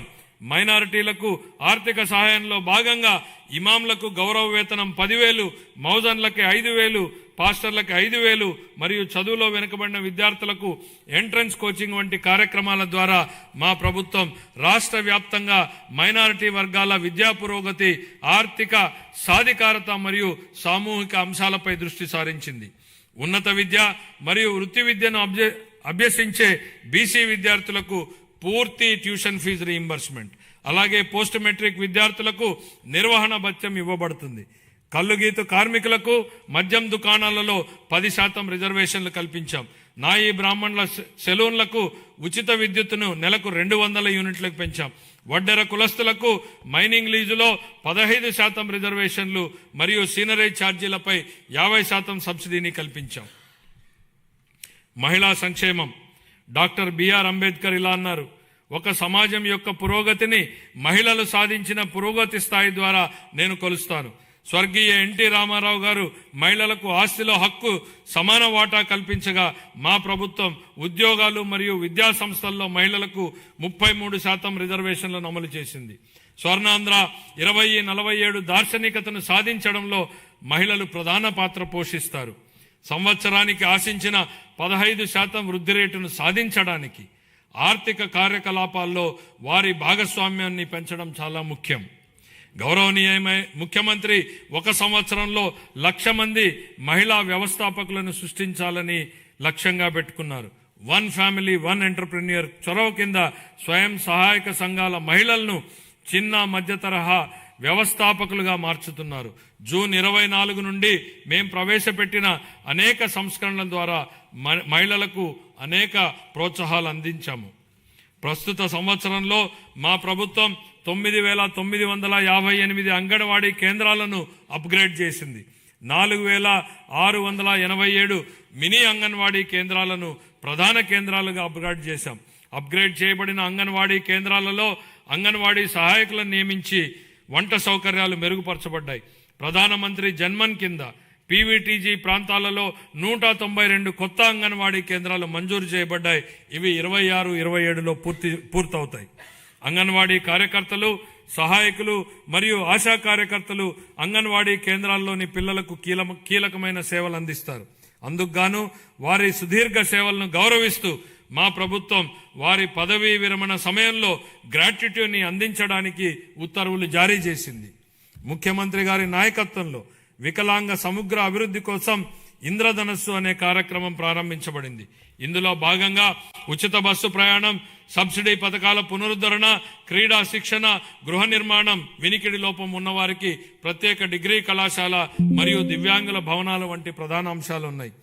2026-27 ఆర్థిక సంవత్సరానికి నేను ఈ కేటాయింపులను ప్రతిపాదిస్తున్నాను. ఎస్సీ కాంపోనెంట్ కోసం 20,644 కోట్ల రూపాయలు, ఎస్టీ కాంపోనెంట్ కోసం 9,190 కోట్లు, బీసీ కాంపోనెంట్ కోసం 51,021 కోట్ల రూపాయలను, మైనారిటీ వర్గాల సంక్షేమం కోసం 6,090 కోట్ల రూపాయలను, మహిళలు, పిల్లలు, వికలాంగులు మరియు సీనియర్ సిటిజన్ సంక్షేమం కోసం 4,582 కోట్ల రూపాయలు. ఉద్యోగుల సంక్షేమం. ఉద్యోగ సంఘాల సలహాలు సూచనలతో కోరిన తర్వాత ఉద్యోగుల భవిష్యత్ నిధి మరియు పెన్షన్ ప్రక్రియలను సజావుగా మరియు కాగితరహితంగా చేస్తున్నాం. ఈ డిపిసి మాడ్యూల్ ద్వారా ప్రమోషన్ ప్రక్రియ ఆన్లైన్ చేయబడింది. ప్రభుత్వ ఉద్యోగులు మరియు పెన్షనర్లకు చాలా కాలంగా పెండింగ్లో ఉన్న బకాయిలను కూడా చెల్లించడం ప్రారంభించింది. 1,100 కోట్ల రూపాయల డిఆర్ బకాయిలను విడుదల చేశాం. జీపీఎఫ్ మరియు జిఎల్ఐ చెల్లింపులు క్రమం తప్పకుండా చేయబడుతున్నాయి. సిపిఎస్ ఉద్యోగులకు వారి పిఆర్ఏఎన్ అకౌంట్లో ప్రభుత్వ వాటాతో కలిసి ఎప్పటికప్పుడు కాంట్రిబ్యూషన్ జమ చేస్తున్నాం. మహిళా ఉద్యోగులకు వారి వృత్తి మరియు వ్యక్తిగత జీవితాలలో సమతుల్యతను పెంపొందించే దిశగా సర్వీసులో ఎప్పుడైనా పిల్లల సంరక్షణ సెలవులను పొందేందుకు వీలుగా పిల్లల వయోపరిమితిని తొలగించాము. ఉద్యోగి ప్రమాదవశాత్తు మరణించిన సందర్భంలో ప్రభుత్వ నిబంధనలకు మించి వారికి బీమా ప్రయోజనాలను అందించడానికి రాష్ట్ర ప్రభుత్వం జీతం ప్యాకేజీ కింద మా ప్రభుత్వం బ్యాంకులతో ఒప్పందం కుదుర్చుకుంది. మా ప్రభుత్వం వివిధ కేటగిరీలలో 30,607 ప్రభుత్వ ఉద్యోగాలను భర్తీ చేసింది. గత ప్రభుత్వ హయాంలో ఆరోగ్య రంగం గత ప్రభుత్వ హయాంలో బకాయిలు చెల్లించని కారణంగా ఆరోగ్య వ్యవస్థలు ఇబ్బందులు ఎదుర్కొన్నాయి. దీనితో చాలా కుటుంబాలపై ఆర్థిక భారం మోపబడి ఆర్థికంగా మానసికంగా చాలా బాధపడ్డారు. గత ప్రభుత్వ ఆరోగ్య రంగానికి చెల్లించవలసిన 6,486 కోట్ల రూపాయలు బకాయిలను చెల్లించకుండా వదిలేసింది. వీటిలో ఎక్కువ భాగం మా ప్రభుత్వం చెల్లించి ప్రజలకు ప్రభుత్వం మీద విశ్వాసం కల్పించింది. వ్యాధి చికిత్స కన్నా నివారణే ముఖ్యమని మేము నమ్ముతున్నాం. నివారణ వల్ల ఆరోగ్య అవసరాలపై జేబులో నుంచి ఖర్చు గణనీయంగా తగ్గిస్తుంది. మా ప్రభుత్వం అధికారం చేపట్టిన తర్వాత పౌరుడిని ఆరోగ్య సంరక్షణలో కేంద్రంగా ప్రాజెక్ట్ సంజీవనిని చేపట్టింది. కుప్పంలో సిటిజన్ హెల్త్ స్క్రీనింగ్ పైలట్ కింద 41 రోగ నిర్ధారణ పరీక్షలను కవర్ చేసి 63,867 మంది వ్యక్తులను పరీక్షించింది. 6,300 కంటే ఎక్కువ హైరిస్క్ కేసులను గుర్తించి వాటిని ప్రాజెక్ట్ సంజీవనికి అనుసంధానించింది. 2026-27 సంవత్సరానికి ఆరోగ్య వైద్య మరియు కుటుంబ సంక్షేమ శాఖకు 19,306 కోట్లు కేటాయించాలని నేను ప్రతిపాదిస్తున్నాను. కార్మిక శాఖ కేంద్ర ప్రభుత్వం ప్రవేశపెట్టిన కార్మిక సంస్కరణలకు అనుగుణంగా మా ప్రభుత్వం పాత చట్టాలను సమీకరించి నూతన కార్మిక్ కోడ్స్ను అమలు చేసింది. కార్మికుల సంక్షేమాన్ని మరింత బలోపేతం చేయడానికి కొత్త ఈఎస్ఐ వైద్య సేవా సదుపాయాలను ప్రారంభిస్తున్నాం. విజయనగరం, గుంటూరు, నెల్లూరు జిల్లాల్లో 100 పడకల ఆసుపత్రులు, కర్నూలు, శ్రీ సిటీ, అచ్యుతాపురం, శ్రీకాకుళం ప్రాంతాల్లో 30 పడకల ఆసుపత్రులు ఏర్పాటు చేయబడుతున్నాయి. తిరుపతి ఈఎస్ఐ ఆసుపత్రిని 50 పడకల నుంచి 100 పడకలకు విస్తరించడం ద్వారా రాయలసీమ ప్రాంతంలో ద్వితీయ శ్రేణి వైద్యుల సేవల అందుబాటు గణనీయంగా మెరుగుపడింది. 26-27 ఆర్థిక సంవత్సరానికి కార్మిక శాఖకు 735 కోట్లను కేటాయించాలని నేను ప్రతిపాదిస్తున్నాను. గృహ నిర్మాణం 2019-24 మధ్యకాలంలో గృహ నిర్మాణ పథకాల కోసం కేటాయించిన 3,300 కోట్లను ఇతర ప్రయోజనాలకు మళ్లించారు. జూన్ 24 నుండి ఆ నిధులను గృహ నిర్మాణానికి వినియోగించి 3 లక్షల ఇళ్ల నిర్మాణాన్ని పూర్తి చేశాం. సుమారు 6 లక్షల లబ్ధిదారులపై ఆర్థిక భారం తగ్గించేందుకు ఎస్సీ, బీసీ వర్గాలకు అదనంగా 50,000, ఎస్టీలకు 75,000, పీవీటీజీలకు ₹1,00,000 ఆర్థిక సహాయం అందిస్తున్నాం. వచ్చే సంవత్సరంలో మరో 6 లక్షల ఇళ్లను పూర్తి చేయాలని లక్ష్యంగా పెట్టుకున్నాం. అలాగే ప్రతి అర్హుడైన కుటుంబానికి PMAY గ్రామీణ పథకం కింద ఇళ్లను మంజూరు చేస్తాం. 26-27 ఆర్థిక సంవత్సరానికి గృహ నిర్మాణ శాఖకు 6,357 కోట్ల రూపాయల కేటాయింపును ప్రతిపాదిస్తున్నాను.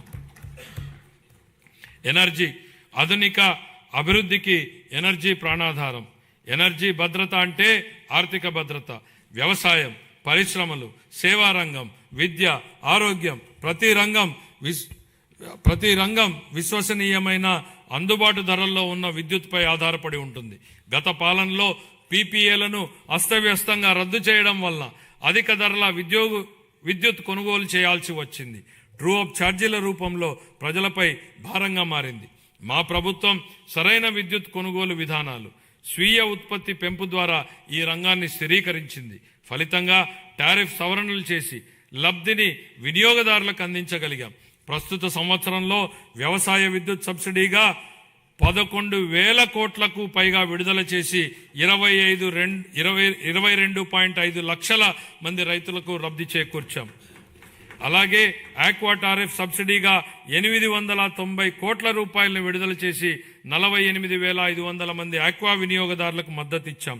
BPL వృత్తిదారులకు సబ్సిడీ టారిఫ్లు కొనసాగిస్తున్నాం.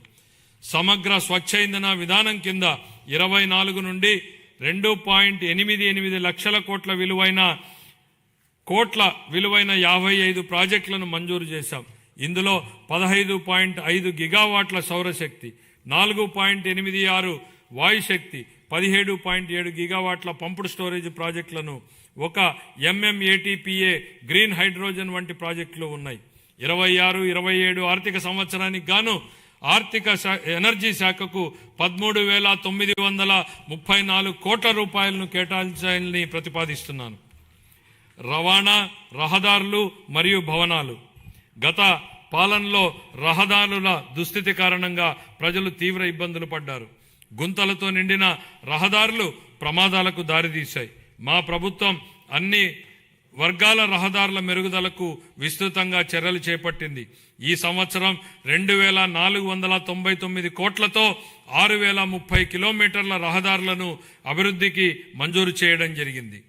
పూర్వోదయ పథకం కింద ఈ బస్సులను పొందేందుకు ప్రయత్నిస్తున్నాం.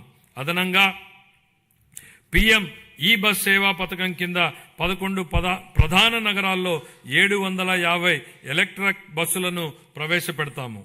మహిళా సాధికారత, భద్రత లక్ష్యంగా ఆగస్టు 15, 2025 నుండి స్త్రీ శక్తి పథకాన్ని ప్రారంభించాం. జనవరి 26 నాటికి దాదాపు 40 కోట్ల మహిళా ప్రయాణికులు ఈ పథకం ద్వారా లబ్ధి పొందారు. 26-27లో MDRలు మరియు రాష్ట్ర రహదారులపై లక్షిత పునరుద్ధరణల ద్వారా గుంతల రహిత రహదారులను నిర్మిస్తాం. ట్రాఫిక్ నియంత్రణ, భద్రతా ఆడిట్లు, సీసీ కెమెరాలు, ఐరాస్తే సాంకేతిక జోక్యాల ద్వారా రోడ్డు భద్రతను బలోపేతం చేస్తాం. రవాణా, రహదారులు మరియు భవనాల శాఖకు 9,856 కోట్ల రూపాయలను కేటాయించాలని ప్రతిపాదిస్తున్నాను. గనులు మరియు భూగర్భ శాఖ. గత పాలనలో గనుల రంగం వ్యక్తిగత లాభాల కోసం వినియోగించబడింది. మా ప్రభుత్వం పౌర కేంద్రిత ఖనిజ పాలనకు ప్రాధాన్యత ఇస్తూ జూలై 24లో ఉచిత ఇసుక విధానాన్ని ప్రవేశపెట్టింది. కేవలం ఆపరేషన్ ఖర్చులను మాత్రమే వసూలు చేస్తూ ఇసుకను అందుబాటులో ఉంచింది. ఉచిత ఇసుక విధానం ఉన్నప్పటికీ డిజిటల్ పర్యవేక్షణ, అనుసరణ సంస్కరణల ద్వారా ఈ సంవత్సరం గనుల ఆదాయం 33% వృద్ధిని సాధించింది. యువజనాభివృద్ధి, క్రీడలు, పర్యాటకం మరియు సంస్కృతి. ఏపీ పర్యాటక విధానం 24-29 ద్వారా పరిశ్రమ హోదా, మూలధన సబ్సిడీలు, SGST రీయింబర్స్మెంట్లు, స్టాంప్ డ్యూటీ మినహాయింపులు, పారదర్శక భూ కేటాయింపులతో ప్రగతిశీల విధానాన్ని అమలు చేస్తున్నాం. ఏపీ భూపర్యాటక భూ కేటాయింపు విధానం 2025 ద్వారా గణనీయంగా ప్రైవేటు భాగస్వామ్యానికి, క్యారవాన్ టూరిజం మరియు హోమ్ స్టేల రంగాలలో ఆకర్షించడమైనది. 117 MOUల ద్వారా 20,088 కోట్ల పెట్టుబడులను ఆకర్షించి 122,637 ఉద్యోగ అవకాశాలు సృష్టించాం. 6,681 కోట్ల విలువైన ప్రాజెక్టులు అమల్లో ఉన్నాయి. రాష్ట్ర విభజన తర్వాత గరిష్టంగా 428 కోట్ల రూపాయల కేంద్ర పర్యాటక గ్రాంట్ లభించింది. సూర్యలంక, అఖండ గోదావరి, గండికోట, సింహాచలం, బొర్రా గుహలు, అహోబిలం, నాగార్జున సాగర్ వంటి ప్రాంతాల్లో మౌలిక సదుపాయాల అభివృద్ధి జరుగుతోంది. రాష్ట్రం 7 ప్రధాన కేంద్రాలు మరియు 25 పైగా థీమాటిక్ సర్క్యూట్లతో కూడిన బహుముఖ పర్యాటక గ్రిడ్ను అభివృద్ధి చేసింది. సంవత్సరానికి 60 పైగా ఉత్సవాల నిర్వహణ ద్వారా సాంస్కృతిక పర్యాటకాన్ని ఉత్తేజపరిచి ఆంధ్రప్రదేశ్ను భారతదేశంలో అభివృద్ధి చెందుతున్న అనుభవాల రాజధానిగా స్థాపిస్తోంది.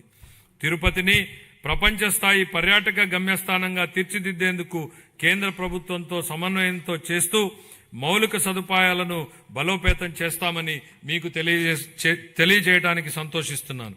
ఈ కార్యక్రమంలో భాగంగా ప్రపంచ స్థాయి పర్యాటక వసతులతో పాటు హోటళ్లతో పాటు వినోద ప్రదేశాలు ఏర్పాటు చేయడం జరుగుతుంది.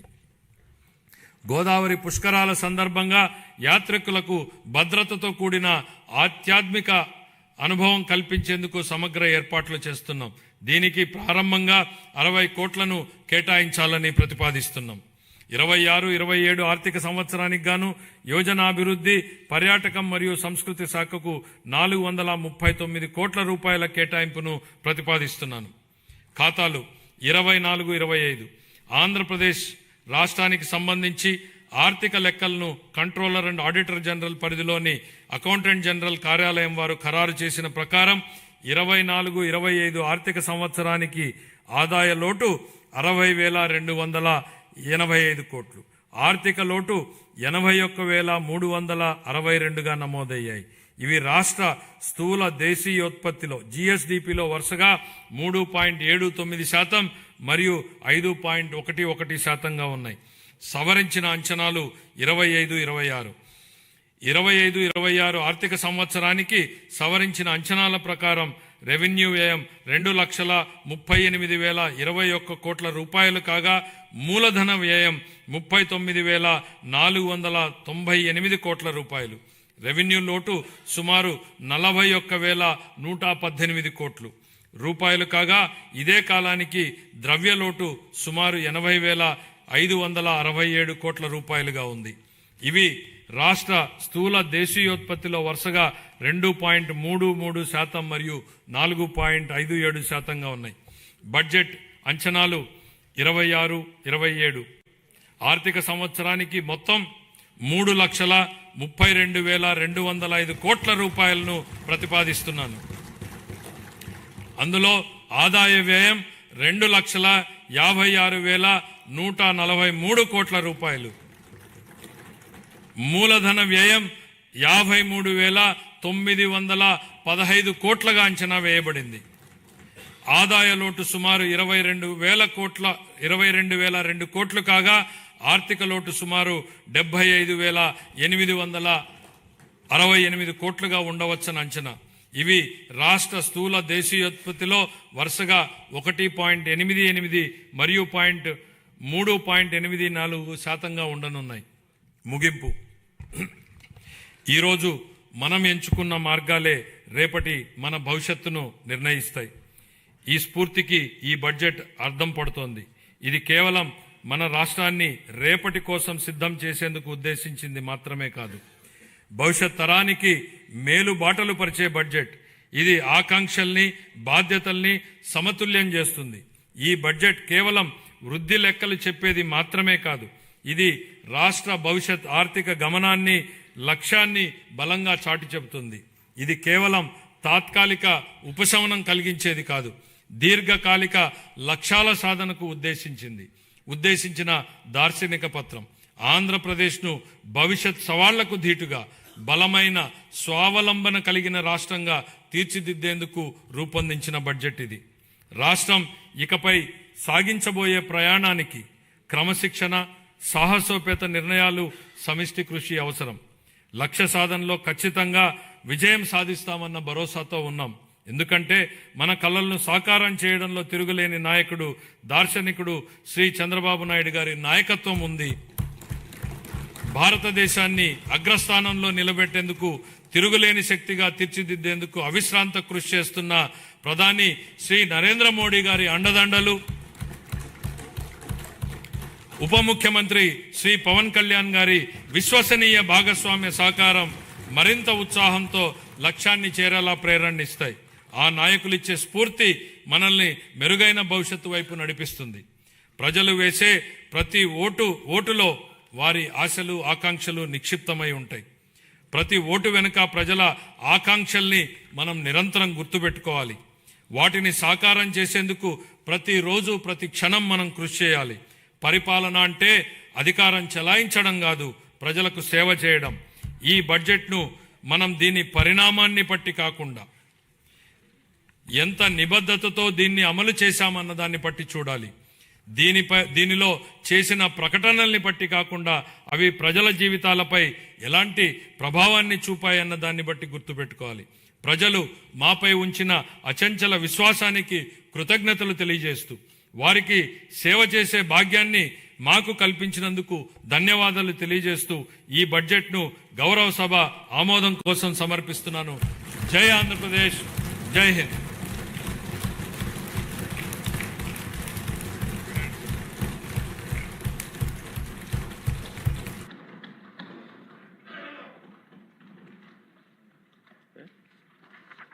గౌరవనీయులు వ్యవసాయ శాఖ మంత్రి గారు వ్యవసాయ శాఖ బడ్జెట్ ప్రవేశపెడతారు.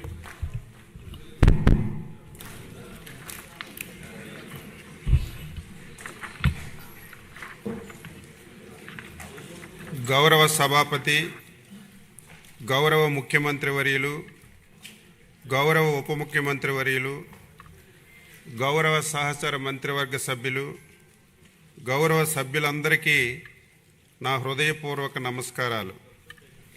స్వేదముతో భూమిని సేద్యం చేసి జీవనానికి అన్నం ప్రసాదించే రైతన్నకు నా వందనాలు.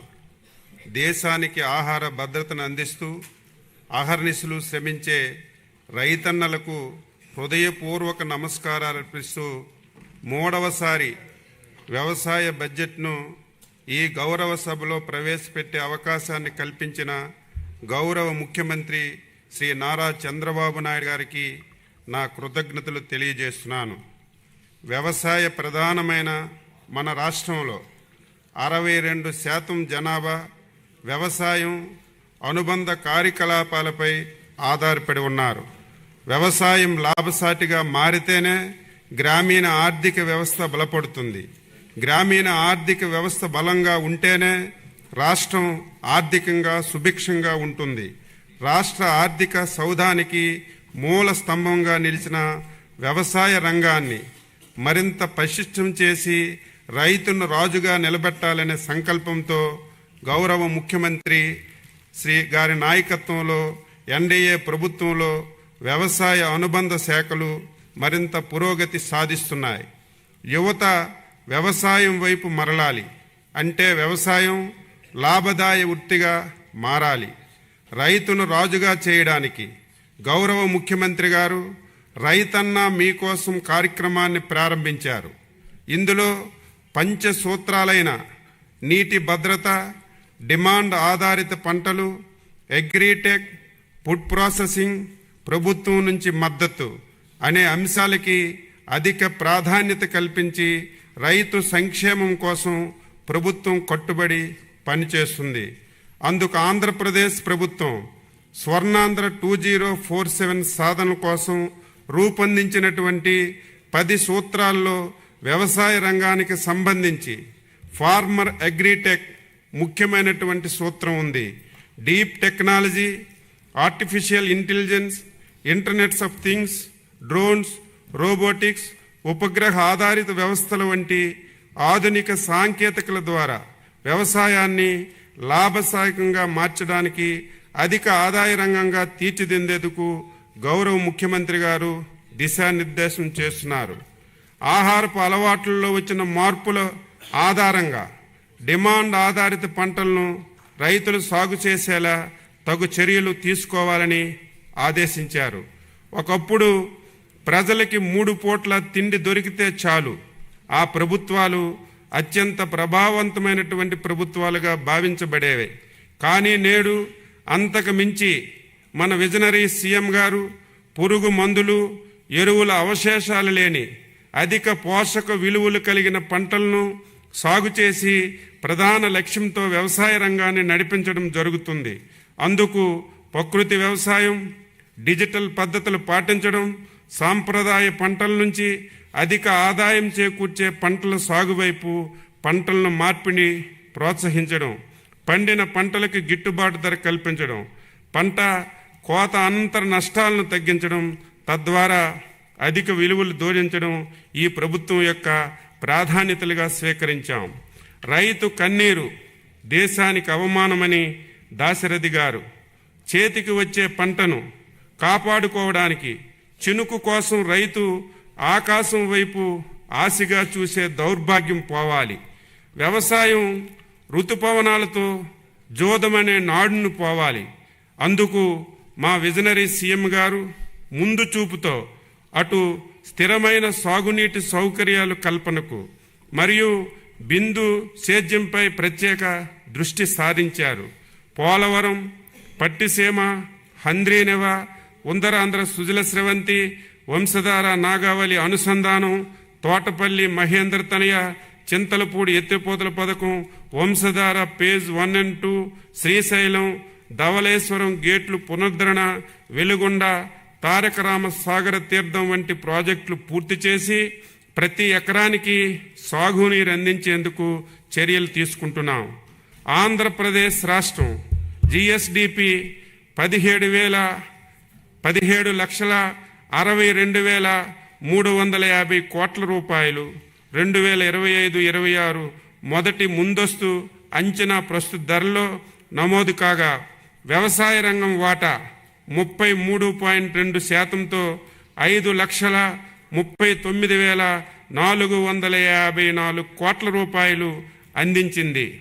భారతదేశం యొక్క వ్యవసాయ రంగం వృద్ధి రేటు 0.80% కాగా మన ప్రభుత్వం తీసుకున్న చర్యల వలన మన రాష్ట్ర వ్యవసాయ రంగం వృద్ధి రేటు 7.83%గా నమోదయ్యింది. దేశ వ్యవసాయ రంగం ఉత్పత్తిలో ఆంధ్రప్రదేశ్ రాష్ట్ర వాటా 10% అని గర్వంగా తెలియజేస్తున్నాను. అధ్యక్ష, ఆంధ్రప్రదేశ్ రాష్ట్రం జిఎస్డిపి వ్యవసాయం మీద 57,406 కోట్ల రూపాయలు అందించింది. వృద్ధి రేటు పరంగా చూస్తే 3.91%గా నమోదైంది. స్వర్ణాంధ్ర 2047 లక్ష్య సాధనంలో భాగంగా ఈ రంగంలో 15% వార్షిక వృద్ధి రేటు సాధించేందుకు 11 వ్యవసాయ పంటలను గ్రోత్ ఇంజిన్లుగా గుర్తించాం. ప్రతి రైతు కుటుంబానికి సంవత్సరానికి 20,000 చొప్పున అన్నదాత సుఖీభవ పిఎం కిసాన్ పథకం కింద 2025-26 సంవత్సరంలో 2 విడతల వరకు 46.86 లక్షల మంది రైతు కుటుంబాలకు 6,309.44 కోట్ల రూపాయలు చెల్లించాం. 2026-2027 సంవత్సరం గాను 6,600 కోట్ల రూపాయలు బడ్జెట్లో ప్రతిపాదించాం. ధాన్యం సేకరణకు సంబంధించి పాత బకాయిలు 1,674.47 కోట్ల రూపాయలు చెల్లించి రైతులకు ఆదుకున్నాం. గత ప్రభుత్వం రైతుకి ఉన్న చేదు అనుభవాలను తొలగించి 2025-26 సీజన్లో 51 లక్షల టన్నుల ధాన్యం సేకరణ లక్ష్యంతో పనిచేశాం. 11/2/2026 నాటికి 10,571 కోట్ల రూపాయలు 7,31,957 మంది రైతుల ఖాతాల్లో జమ చేశాం. అందులో 55% డబ్బులు 8 గంటల లోపే వేశాం. 38% డబ్బులు 8 నుంచి 24 గంటల్లో జమ చేశాం. రైతన్న మీకోసం కార్యక్రమంలో రైతుకి ఆదాయం పెంచేలా రైతు సేవా కేంద్రం స్థాయిలో ప్రస్తుతం రబీ, రాబోయే ఖరీఫ్, రబీ 3 సీజన్లకు పంట ప్రణాళికను తయారు చేసి అమలు చేయడం జరుగుతుంది. కృష్ణా గోదావరి డెల్టాలో ఖరీఫ్ సాగు కాలానికి ముందుగా తీసుకురావడానికి ప్రయత్నిస్తున్నాం. దీనికి రైతులు సహకారం అవసరం. తద్వారా కోత కాలంలో పంటలు తుఫాను బారి నుంచి రక్షించబడతాయి. భూసారాన్ని అంచనా వేయడానికి 6 లక్షల భూసార పరీక్ష పత్రాలను పంపిణీ చేశాం. 1,250 మెట్రిక్ టన్నులు సూక్ష్మ పోషకాలను ఉచితంగా సరఫరా చేశాం. పొలం పిలుస్తుంది కార్యక్రమం ద్వారా 18 లక్షల మంది రైతులకు విస్తరణ సేవలు అందించాం. ఇప్పటి వరకు 310 కోట్ల రూపాయలు పెట్టుబడి రాయితీ కింద రైతులకు చెల్లించాం. వ్యవసాయ యాంత్రీకరణలో భాగంగా 50% రాయితీతో 136.62 కోట్ల రూపాయలు విలువైన వ్యవసాయ యంత్రాలను సరఫరా చేస్తున్నాం. 80% రాయితీతో 90.4 కోట్ల రూపాయలతో 1,130 కిసాన్ డ్రోన్ కేంద్రాలను ఏర్పాటు చేస్తున్నాం. ఏపీఏఐ ఎంఎస్ 2.0 యాప్ ద్వారా వ్యవసాయ యంత్ర పరికరాలను అద్దె ప్రాతిపదికన రైతులే స్వయంగా పొందే అవకాశం కల్పించాం. 2026-27 బడ్జెట్లో వ్యవసాయ యాంత్రీకరణకు 139.65 కోట్ల రూపాయలు ప్రతిపాదించాం. గత సంవత్సరం 182 కోట్ల రూపాయల రాయితీతో నాణ్యమైనటువంటి విత్తనాలు పంపిణీ చేశాం. 2026-27 సంవత్సరంలో విత్తన రాయితీకి 240 కోట్ల రూపాయలు ప్రతిపాదించాం. 2025-26లో 37.53 లక్షల మెట్రిక్ టన్నులు ఎరువులు సరఫరా చేయగా 2026-27లో ఎరువులు బఫర్ స్టాక్ నిర్వహణ గురించి 40 కోట్ల రూపాయలు ప్రతిపాదించాం. రసాయన ఎరువుల వినియోగాన్ని తగ్గిస్తూ సేంద్రియ ఎరువుల వాడకాన్ని ప్రోత్సహిస్తున్నాం. ఇంటిగ్రేటెడ్ అగ్రి ల్యాబుల నిర్వహణకు 4.66 కోట్ల రూపాయలను ప్రతిపాదించాం. వరి పంట దిగుబడిని శాస్త్రీయంగా అంచనా వేయడానికి ఉపగ్రహ సాంకేతిక సాయంతో ఎస్టెక్ విధానాన్ని రాష్ట్రంలో 10 జిల్లాల్లో అమలు చేస్తున్నాం. 2026-27లో పంటల బీమా పథకం అమలు కొరకు 250 కోట్ల రూపాయల్ని ప్రతిపాదించాం. 8,489 రైతు సేవా కేంద్రాల నిర్వహణకు 2026-27లో 15.68 కోట్ల రూపాయలను ప్రతిపాదించాం. వడ్డీ లేని రుణాల పథకానికి 250 కోట్ల రూపాయలు ప్రతిపాదించాం. స్మార్ట్ అండ్ ప్రెసిషన్ అగ్రికల్చర్ ఈ పంట యాప్లో తీసుకువచ్చినటువంటి కొత్త ఫీచర్ల ద్వారా రైతు తమకు తామే పంట నమోదు చేసుకోవడానికి, ధృవీకరించుకోవడానికి, ఫిర్యాదులు చేయడానికి అవకాశాన్ని కల్పించాం. భవిష్యత్తులో రైతులకు సంబంధించిన అన్ని పథకాలను పారదర్శకంగా అందించడానికి ప్రతి రైతుకు ఫార్మర్ రిజిస్ట్రీ ద్వారా ఒక విశిష్ట గుర్తింపు సంఖ్యనిస్తున్నాం. దీని ద్వారా ఇప్పటికీ 46.59 లక్షల మంది రైతులు వివరాలని నమోదు చేశాం.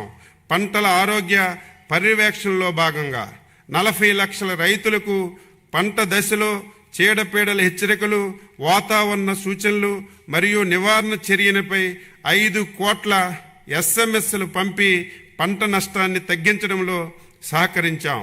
గౌరవ ముఖ్యమంత్రి శ్రీ నారా చంద్రబాబు నాయుడు గారు ఉదహరించిన విధంగా రాజకీయ నాయకత్వం, అనుకూల విధానాలు, రైతుల నేతృత్వంలోని సంస్థలు సమన్వయంగా పనిచేస్తేనే విస్తృత స్థాయిలో మార్పు వాస్తవంగా రూపుదిద్దించుకుంటుంది. ప్రకృతి వ్యవసాయంలో ఆంధ్రప్రదేశ్ దేశానికి ఒక రోల్ మోడల్గా నిలిచింది. పురుగు మందులు, ఎరువుల అవశేషాలు లేని అధిక పోషకాహార విలువలు కలిగిన ఆహార ధాన్యాలను అందించడానికి, రైతు అధిక ఆదాయం కల్పించడానికి ప్రకృతి వ్యవసాయాన్ని గత దశాబ్ద కాలంగా మన ప్రభుత్వం ప్రోత్సహిస్తూ వస్తుంది. National mission on natural farming పథకం సాయంతో రాష్ట్రంలోని అన్ని మండలాల పరిధిలో 8,357 గ్రామాల్లో APCNF కార్యక్రమాలు అమలు చేస్తున్నాం. ఉత్తమ ప్రకృతి వ్యవసాయ విధానాల్ని అవలంబిస్తున్నటువంటి 12,319 మంది ఛాంపియన్ రైతులను క్షేత్రస్థాయి రైతులు శిక్షలుగా తయారు చేశాం. వారిలో 66% మంది మహిళలు ఉండడం విశేషం. ప్రకృతి వ్యవసాయ ఉపకరణాలను అందుబాటులో ఉంచడానికి 1,712 బయో సెంటర్లని ఏర్పాటు చేశాం. 2.83 లక్షల మంది రైతులు 3.55 లక్షల ఎకరాల్లో రసాయన రహిత S2S వ్యవసాయాన్ని అనుసరించారు. 10.38 లక్షల మంది ప్రకృతి వ్యవసాయ రైతులు PGS సర్టిఫికేషన్లతో నమోదు చేసుకున్నారు. 33,000 మంది రైతులు స్కోప్ ఆర్గానిక్ ధృవీకరణ పత్రాన్ని పొందారు. 2026-27 సంవత్సరంలో APCNF కింద మొత్తం బడ్జెట్ ప్రతిపాదనలు 208 కోట్ల రూపాయలు. రైతు సంక్షేమానికి, రాష్ట్ర ఆర్థిక ప్రగతికి కీలకంగా నిలుస్తున్నటువంటి వ్యవసాయ శాఖకు 2026-27 వార్షిక బడ్జెట్లో 12,152.32 కోట్ల రూపాయలు ప్రతిపాదిస్తున్నాం. ఉద్యాన శాఖ పంట పండించే రైతుకు స్థిరమైన ఆదాయ భరోసా కల్పించడమే ప్రభుత్వ లక్ష్యం. దీనికి ఉద్యాన పంటలే కీలకం. సాంప్రదాయ సాగు నుంచి అధిక ఆదాయమిచ్చే ఉద్యాన పంటల వైపు రైతులను ప్రోత్సహించడంతో ఉద్యాన శాఖ నిబద్ధతతో పనిచేస్తుంది. ఉత్పత్తి, ఉత్పాదకత, నాణ్యత పెంపుపై దృష్టి సారించి ఉద్యాన రంగాన్ని ప్రభుత్వ ప్రాధాన్య శాఖగా గుర్తించింది. రాష్ట్ర GSDPకి ఉద్యాన శాఖ 1,52,952 కోట్ల రూపాయలు సమకూరుస్తుంది. పండ్ల ఉత్పత్తిలో 15.6% వాటాతో ఆంధ్రప్రదేశ్ దేశంలోనే మొదటి స్థానంలో ఉంది. ఆయిల్ పామ్ బొప్పాయి, నిమ్మ, కోకో, టమాటా, కొబ్బరి ఉత్పాదకతతో రాష్ట్రం ప్రథమ స్థానంలో, మిరపలో 2వ స్థానంలో నిలిచింది. 2016లో గౌరవ ముఖ్యమంత్రి గారి చొరవతో అరటి ఎగుమతులు ప్రారంభమయ్యాయి. ప్రస్తుతం 1.2 లక్షల మెట్రిక్ టన్నులు ఎగుమతులతో రాష్ట్రం ప్రపంచ అరటి మార్కెట్లో ప్రత్యేక గుర్తింపు పొందింది. రైతుల ఆదాయం పెంచేందుకు కొబ్బరి, పామాయిల్ తోటల్లో కోకో వంటి అంతర పంటలను ప్రోత్సహిస్తున్నాం. పామాయిల్ తోటల పెంపకానికి 2026-27వ సంవత్సరంలో 204 కోట్ల రూపాయలు ప్రతిపాదించాం. పశ్చిమ గోదావరి జిల్లాను కోకో హబ్గా అభివృద్ధి చేసి కోకో సిటీని ఏర్పాటు చేసి చాక్లెట్ పరిశ్రమలను రాష్ట్రంలో నెలకొల్పేందుకు చర్యలు తీసుకుంటున్నాం. సూక్ష్మ సేద్యం అమలులో దేశంలో రాష్ట్రం అగ్రస్థానంలో ఉంది. ప్రభుత్వం ఏర్పడిన తర్వాత 5.5 లక్షల ఎకరాలను కొత్తగా సూక్ష్మ సేద్యం పరిధిలోకి తీసుకొచ్చాం. 2026-27 నాటికి మరో 3.75 లక్షల ఎకరాలు లక్ష్యంగా పెట్టుకున్నాం.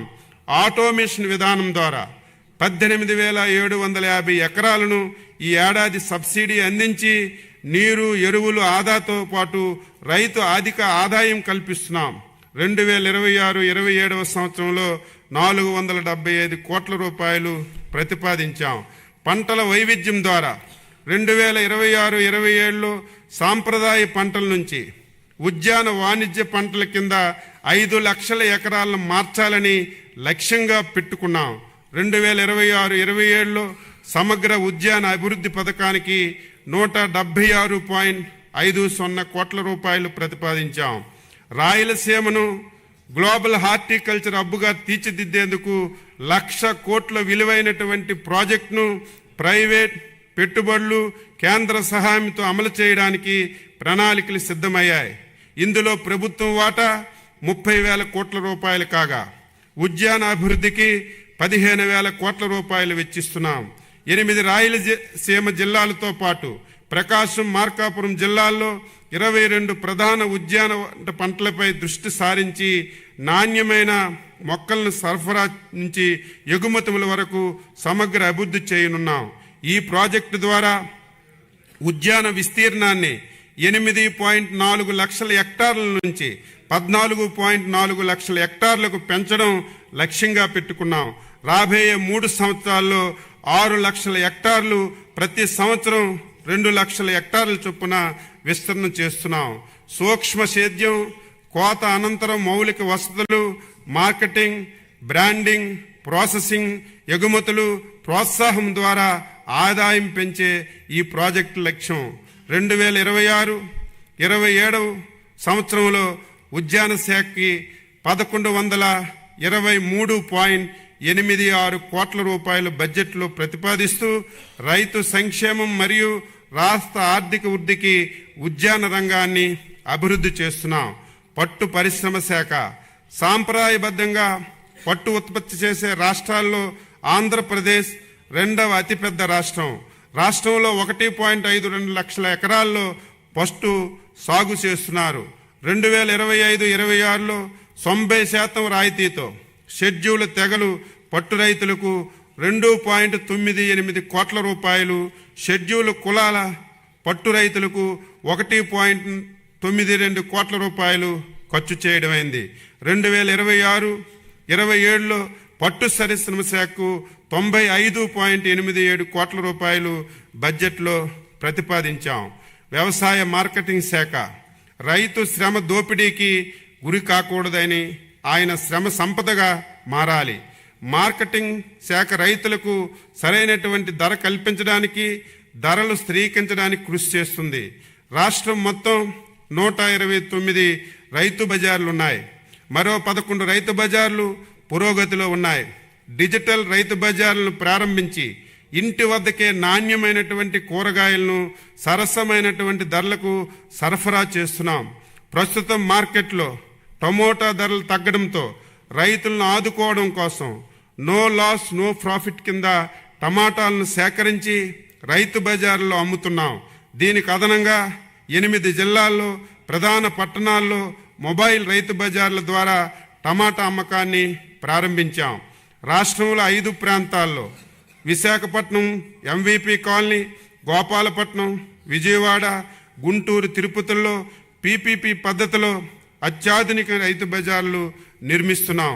ఇందులో వినియోగదారులకు అవసరమైన ఆధునిక సదుపాయాలు, కోల్డ్ స్టోరేజ్లు, డిజిటల్ యాప్ ద్వారా లావాదేవీలు మొదలగు సదుపాయాలు కల్పిస్తాం. రాష్ట్రంలో 5.92 కోట్ల రూపాయలతో 25 రైతు బజార్లను ఆధునీకరణ చేపట్టడంలో మొదటిసారిగా ఈ రైతు బజార్లకు ISO సర్టిఫికేట్ కూడా లభించింది. గత 20 నెలల్లో రాష్ట్రంలో ఏ పంట ధర తగ్గినా ఏ ఒక్క రైతు నష్టపోకూడదన్న లక్ష్యంతో ధరల స్థిరీకరణకు గత బడ్జెట్లో 300 కోట్ల రూపాయలు పెట్టినప్పటికీ దాదాపు రెడ్డెప్పుగా 588 కోట్ల రూపాయలు ఖర్చు చేసి సుమారు 1,00,000 మంది రైతులకు ప్రభుత్వం ఆదుకుంది. ఇది రైతుల పట్ల ప్రభుత్వానికి ఉన్న నిబద్ధతని తెలియపరుస్తున్నాను. ఇందులో తోతాపురి మామిడికి రైతులకు 190 కోట్ల రూపాయలు, కడప, కర్నూలు ఉల్లి రైతుల నుంచి ఉల్లు కొనుగోలుకు 17.56 కోట్ల రూపాయలు, ఉల్లి పంట నష్టపరిహారం కింద హెక్టార్కి 25,000 రూపాయలే ఉన్న పరిహారాన్ని 50,000గా పెంచి ఉల్లి రైతులకు 128.33 కోట్ల రూపాయలు చెల్లించాం. అలాగే పొగాకు రైతులకు 240 కోట్ల రూపాయలు, కోకో రైతులకు 12 కోట్ల రూపాయలు చెల్లించాం. 2026-27 ధరల స్థిరీకరణ నిధి కింద 500 కోట్ల రూపాయలు ప్రతిపాదించాం. కానీ అవసరమైతే అదనంగా ఎంత ఖర్చు పెట్టడానికైనా ఈ ప్రభుత్వం సిద్ధంగా ఉంది. 2026-27లో మార్కెటింగ్ శాఖకు 515.39 కోట్ల రూపాయలు బడ్జెట్లో ప్రతిపాదిస్తున్నాం. సహకార శాఖ రాష్ట్రంలో 2021 ప్రాథమిక వ్యవసాయ పరపతి సంఘాల్లో PACSలు 2017 సంఘాలు 62.34 కోట్ల రూపాయల వ్యయంతో ఈ PACSలుగా మార్పు చెందాయి. ఇవి డిజిటల్ విధానంలో రోజు లావాదేవీలు నిర్వహిస్తున్నారు. వ్యవసాయ మౌలిక సదుపాయాల నిధి PACSలకు బహుళ ప్రయోజన సౌకర్య కేంద్రాలుగా మారుస్తున్నాం. 4.37 లక్షల మెట్రిక్ టన్నులు నిల్వ సామర్థ్యంతో 780 గోదాములు నిర్మించబడ్డాయి. 2026-27 సంవత్సరానికి సహకార శాఖకు 209.30 కోట్లు బడ్జెట్లో ప్రతిపాదిస్తున్నాం. పశు సంవర్ధక శాఖ రైతులకు వ్యవసాయ ఆదాయంతో పాటు పాడితో అదనపు ఆదాయం చేకూరుతుంది. మన రాష్ట్రంలో అపారమైనటువంటి పశు వనరులు ఆలవాలం. ప్రపంచ ప్రసిద్ధి చెందిన ఒంగోలు, పొంగనూరు గోజాతులు, శ్రేష్టమైన నెల్లూరు, మాచెర్ల జాతి గొర్రెలు, ఆసిడ్ జాతి కోళ్లు సైతం మన రాష్ట్రంలో ఉండడం మనకు గర్వకారణం.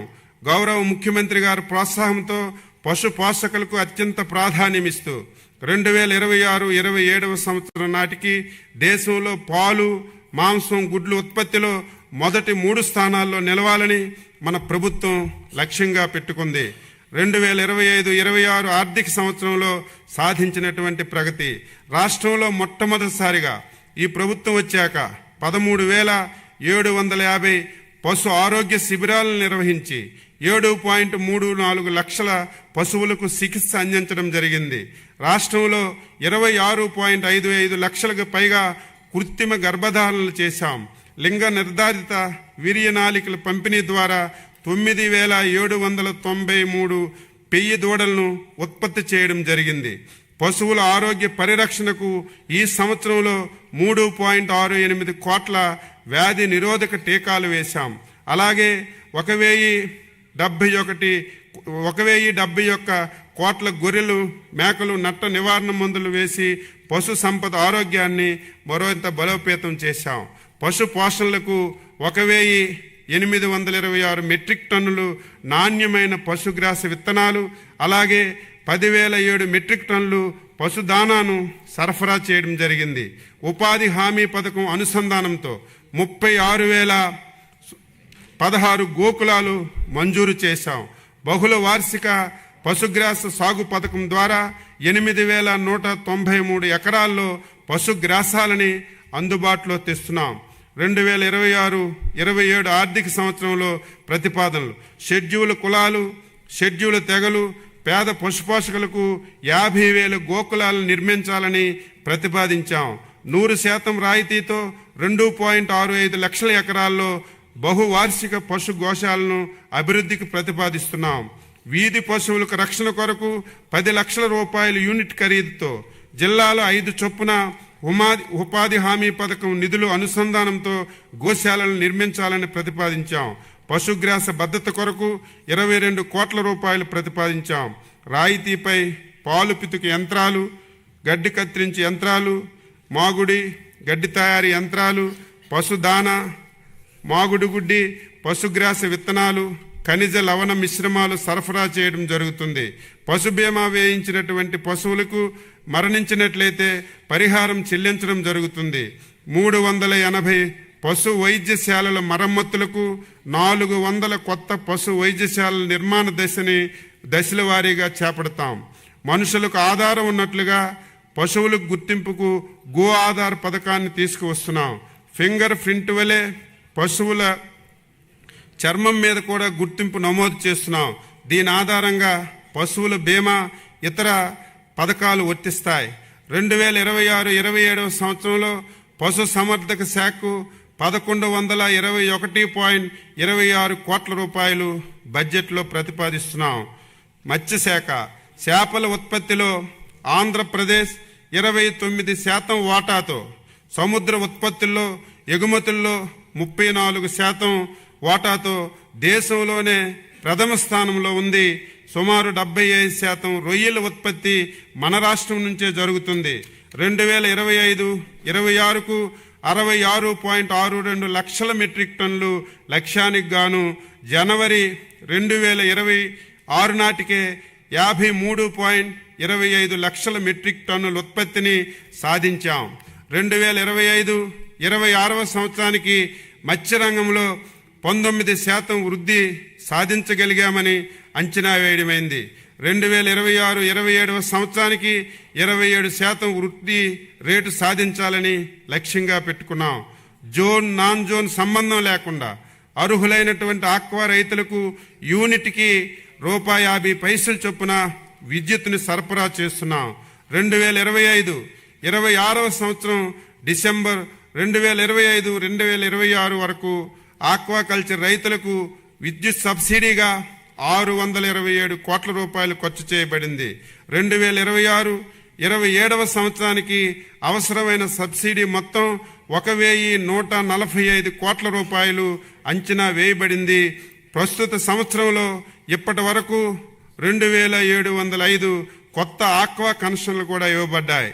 సముద్ర మత్స్య అభివృద్ధి మత్స్యకారు సేవలో పథకం కింద వేట నిషేధ కాల భృతిని 10,000 రూపాయల నుంచి 20,000 రూపాయలకి పెంచి 1,21,433 కుటుంబాలకు 242.86 కోట్ల రూపాయలు విడుదల చేశాం.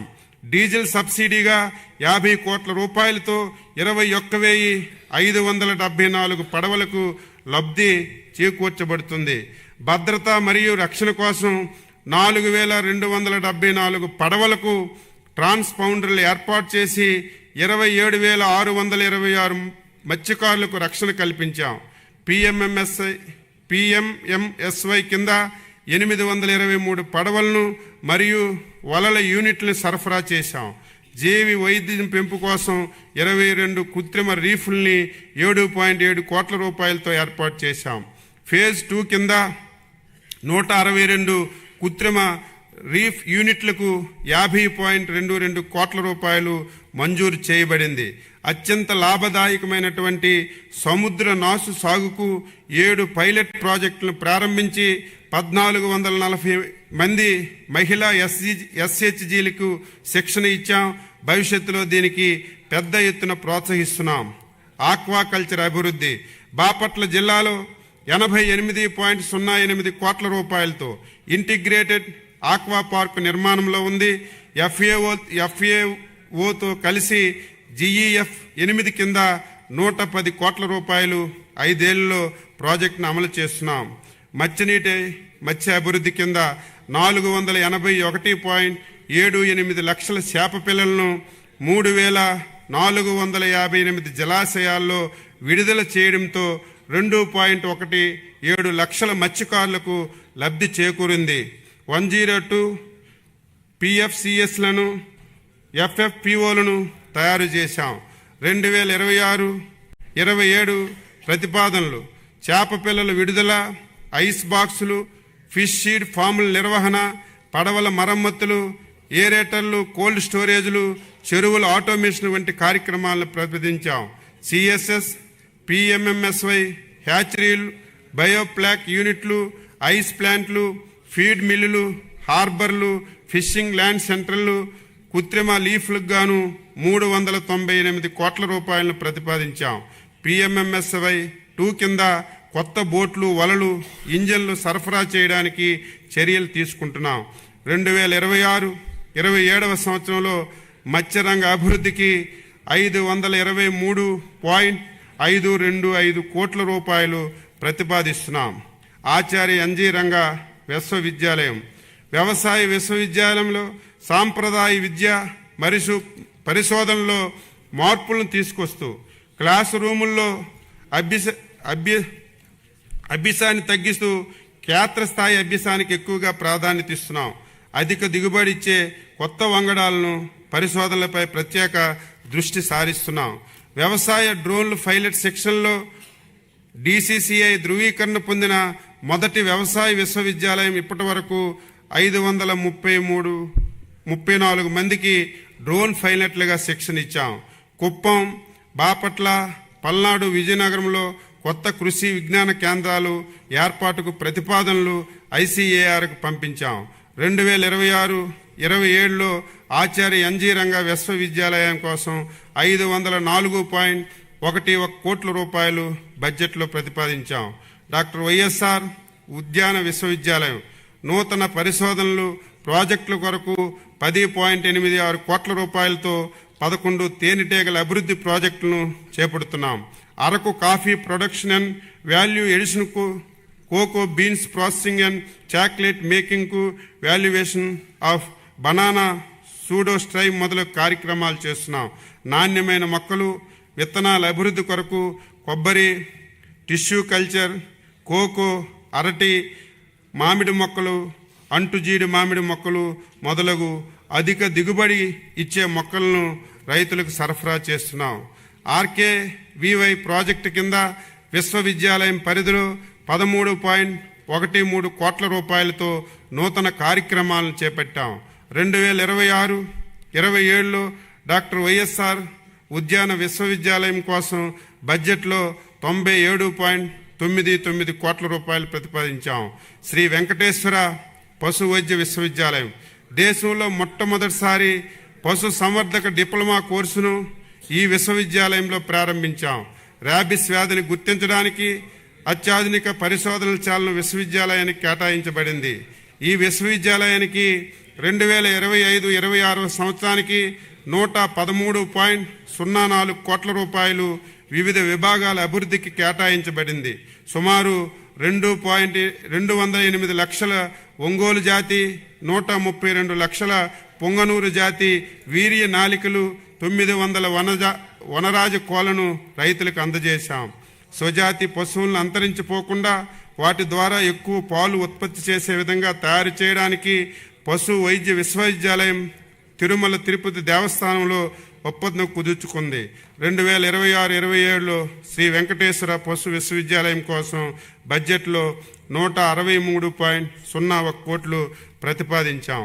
ఆంధ్రప్రదేశ్ మత్స్య విశ్వవిద్యాలయం ప్రధాన లక్ష్యం మత్స్య మరియు ఆక్వా సాగు రంగంలో నాణ్యమైన వృత్తిపర విద్యను అందించడం మరియు పరిశోధనలను ప్రోత్సహించడం, రాష్ట్రంలో RSKలకు సాంకేతిక సాయం అందించడం జరుగుతుంది. 2026-27లో ఆంధ్రప్రదేశ్ మత్స్య విశ్వవిద్యాలయం కోసం 39.20 కోట్ల బడ్జెట్ని ప్రతిపాదించాం. విద్యుత్తు ఆంధ్రప్రదేశ్ ఉచిత వ్యవసాయ విద్యుత్ పథకం రాష్ట్రంలో 22.5 లక్షల వ్యవసాయ పంపు సెట్లకు రోజుకు 9 గంటల పాటు నిరంతర పగటి విద్యుత్తును సరఫరా అందించబడుతుంది. ప్రస్తుత ఆర్థిక సంవత్సరంలో ఈ పథకానికి 13,241.17 కోట్ల రూపాయలు సబ్సిడీ జరిగింది. ఈ పథకం కింద గ్రామీణ ఉద్యాన నర్సరీలు, చెరకు రైతులకు కూడా ఉచిత విద్యుత్ అందించబడుతుంది. ప్రస్తుత ఆర్థిక సంవత్సరంలో ఇప్పటి వరకు 68,988 కొత్త వ్యవసాయ విద్యుత్ కనెక్షన్లు కూడా ఇవ్వడం జరిగింది. 2026-27లో విద్యుత్ సబ్సిడీ అవసరాలకు 13,722 కోట్ల రూపాయలు ప్రతిపాదించాం. అదేవిధంగా VBGRMG వ్యవసాయ రంగానికి ఉపాధి హామీ అనుసంధానం 2025-26 ఆర్థిక సంవత్సరంలో వ్యవసాయం మరియు అనుబంధ పనుల కోసం 2,783 కోట్ల రూపాయల వ్యయంతో 831 లక్షల మందికి పని దినాలు కల్పించాం. 2026-27 ఆర్థిక సంవత్సరానికి Viksit Bharat guarantee for Rozgar Ajeevika mission Gramin పథకం కింద వ్యవసాయం అనుబంధ పనులకు 500 కోట్ల రూపాయలు బడ్జెట్లో ప్రతిపాదిస్తున్నాం.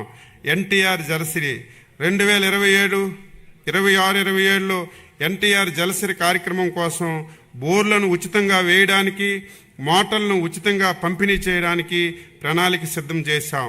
నీటి వనరుల శాఖ రైతన్న మీకోసం కార్యక్రమంలో పంచసూత్రాల్లో మొదటిదైన నీటి భద్రతకు అధిక ప్రాధాన్యత ఇస్తూ అసంపూర్తిగా ఉన్న సాగునీటి పారుదల ప్రాజెక్టుల నిర్మాణం పూర్తి చేసి అవసరమైన చోట కాలువల పూడికతీతకు నీటి వనరుల శాఖ చర్యలు తీసుకుంటుంది.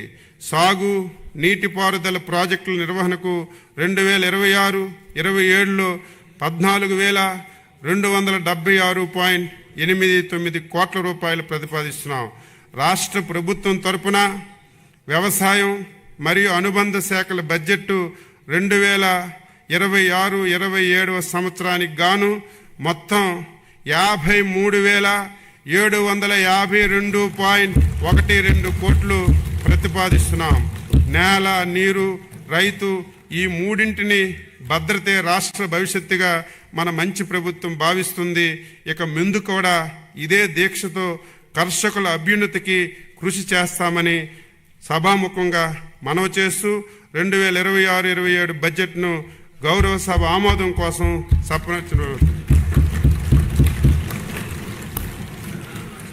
కూర్చోండి ప్లీజ్ కూర్చోండి, ఒక నిమిషం కూర్చోండి.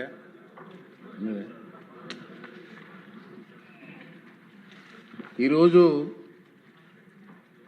ఈ బడ్జెట్ ప్రవేశపెట్టే సమయానికి మన సభకు వచ్చినటువంటి సీఎం రమేష్ గారు ఎంపీ గారు, నందిమాల ప్రసాద్ గారు, రావు కృష్ణదేవరాయలు గారు ఎంపీ గారు, అలాగే బీటెక్ రవి గారు, మల్లికార్జున రెడ్డి గారు వచ్చారు. ప్రత్యేకంగా వచ్చినందుకు వారికి నా ధన్యవాదాలు తెలియజేస్తున్నానండి. ఒక ఇంట్రెస్టింగ్ పాయింట్ చెప్పాలండి సభ ముగించే ముందు. ముఖ్యమంత్రి గారు, డిప్యూటీ ముఖ్యమంత్రి గారు కూడా వినాలి సార్. మీ సలహా మేరకు ఒక కార్యక్రమం టేకప్ చేసాం. అంటే ఈ సభకి చదువుకున్న పిల్లల్ని, స్కూల్ పిల్లలందరినీ పిలిపించాలని చెప్పి గతంలో మీకు సలహా ఇచ్చారు. దాని ప్రకారంగా మేము డిజైన్ చేసాం సార్. మన లోకేష్ గారు అంతా కూర్చొని డిజైన్ చేసాం. ఇప్పటికీ నాకు వచ్చిన అప్లికేషన్ మేము కాల్ ఫర్ చేసాం అన్ని స్కూల్స్కి. ఎవరికైనా ఇంట్రెస్ట్ ఉంటే అప్లికేషన్ చేయమని. ఇప్పటికి మాకు సుమారు 150 స్కూల్స్ నుంచి మా పిల్లలు వస్తారని చెప్పి రిక్వెస్ట్ లెటర్స్ వచ్చాయి. మేము స్టార్ట్ చేసాం 11, 12, 13, 14 తారీఖు చూస్తే ఇప్పటికీ 22 స్కూల్స్ నుంచి వచ్చారు సార్. ఈ రోజుకి 798 మంది వచ్చారు సార్. 798 పిల్లలు వచ్చారు. రోజు వస్తున్నారు, కూర్చున్నారు. ఒక్కొక్క స్కూల్కి 20 ½ మినిట్స్ టైం ఇచ్చాం అందరికీ. ఇంకా మనకి రావాల్సింది 128 స్కూల్స్ నుంచి అప్లికేషన్స్ పెండింగ్ ఉన్నాయి సార్. ఈ సభ ముగించే లోపల వాళ్ళని కూడా పిలిపించి వాళ్ళని కూడా చూసే అవకాశం ఇస్తున్నాను సార్. నేను ఆ పిల్లలతో అయిపోయిన తర్వాత మాట్లాడుతున్నాను సార్. నేను మాట్లాడితే ఏంటంటే చాలా హ్యాపీ ఫీల్ అవుతున్నారు. మీరు చదువుకొని ఏం చేస్తారంటే ఇప్పుడు వరకు మాకు తెలియదు కానండి, ఈ సభ చూసిన తర్వాత మాకు కూడా సభలోకి రావాలన్న ఆలోచన ఇస్తున్నారు. ఇది మంచి పరిణామం సార్, మంచి కార్యక్రమం. ఈ కార్యక్రమం మీ సలహా మేరకు చేస్తున్నాం, ఇది పూర్తి చేస్తామని చెప్పి మీ అందరికీ తెలియజేస్తున్నాను సార్. ప్రతిపక్ష నాయకుడు ఉంటే బాగుండు, కొంచెం వాళ్ళు చూసా. అదేవిధంగా గౌరవ మంత్రులు సాధారణ బడ్జెట్, వ్యవసాయ బడ్జెట్ ప్రవేశపెట్టారు. 17-18 తేదీలో అంటే రాబోయే మంగళవారం, బుధవారంలో సాధారణ బడ్జెట్పై విస్తృతంగా చర్చ జరుగుతుంది. చర్చకు సన్నద్ధం కావడానికి బడ్జెట్ ప్రతిపాదన మీరందరూ కుల్లసంగా అధ్యయనం చేయవలసిన అవసరం ఉందని భావిస్తున్నాను. ఫిబ్రవరి 15-16 తేదీలో సమావేశాలకు విరామం ఇస్తున్నాం. 15-16 విరామం ఉంది కాబట్టి ఈ సమయాన్ని సభ్యులందరూ కూడా సద్వినియోగం చేసుకొని బడ్జెట్పై పూర్తి అవగాహనతో ఈ చర్చలో పాల్గొనవలసిందిగా కోరుతున్నానండి. అదేవిధంగా ఈనాటి సమావేశం ఇంతటితో ముగిసింది. తిరిగి మంగళవారం అంటే 17 ఫిబ్రవరి 2027 తారీఖు ఉదయం 9 గంటలకి మళ్ళీ కలుద్దామండి. థ్యాంక్ యూ అండి. Thank you very much.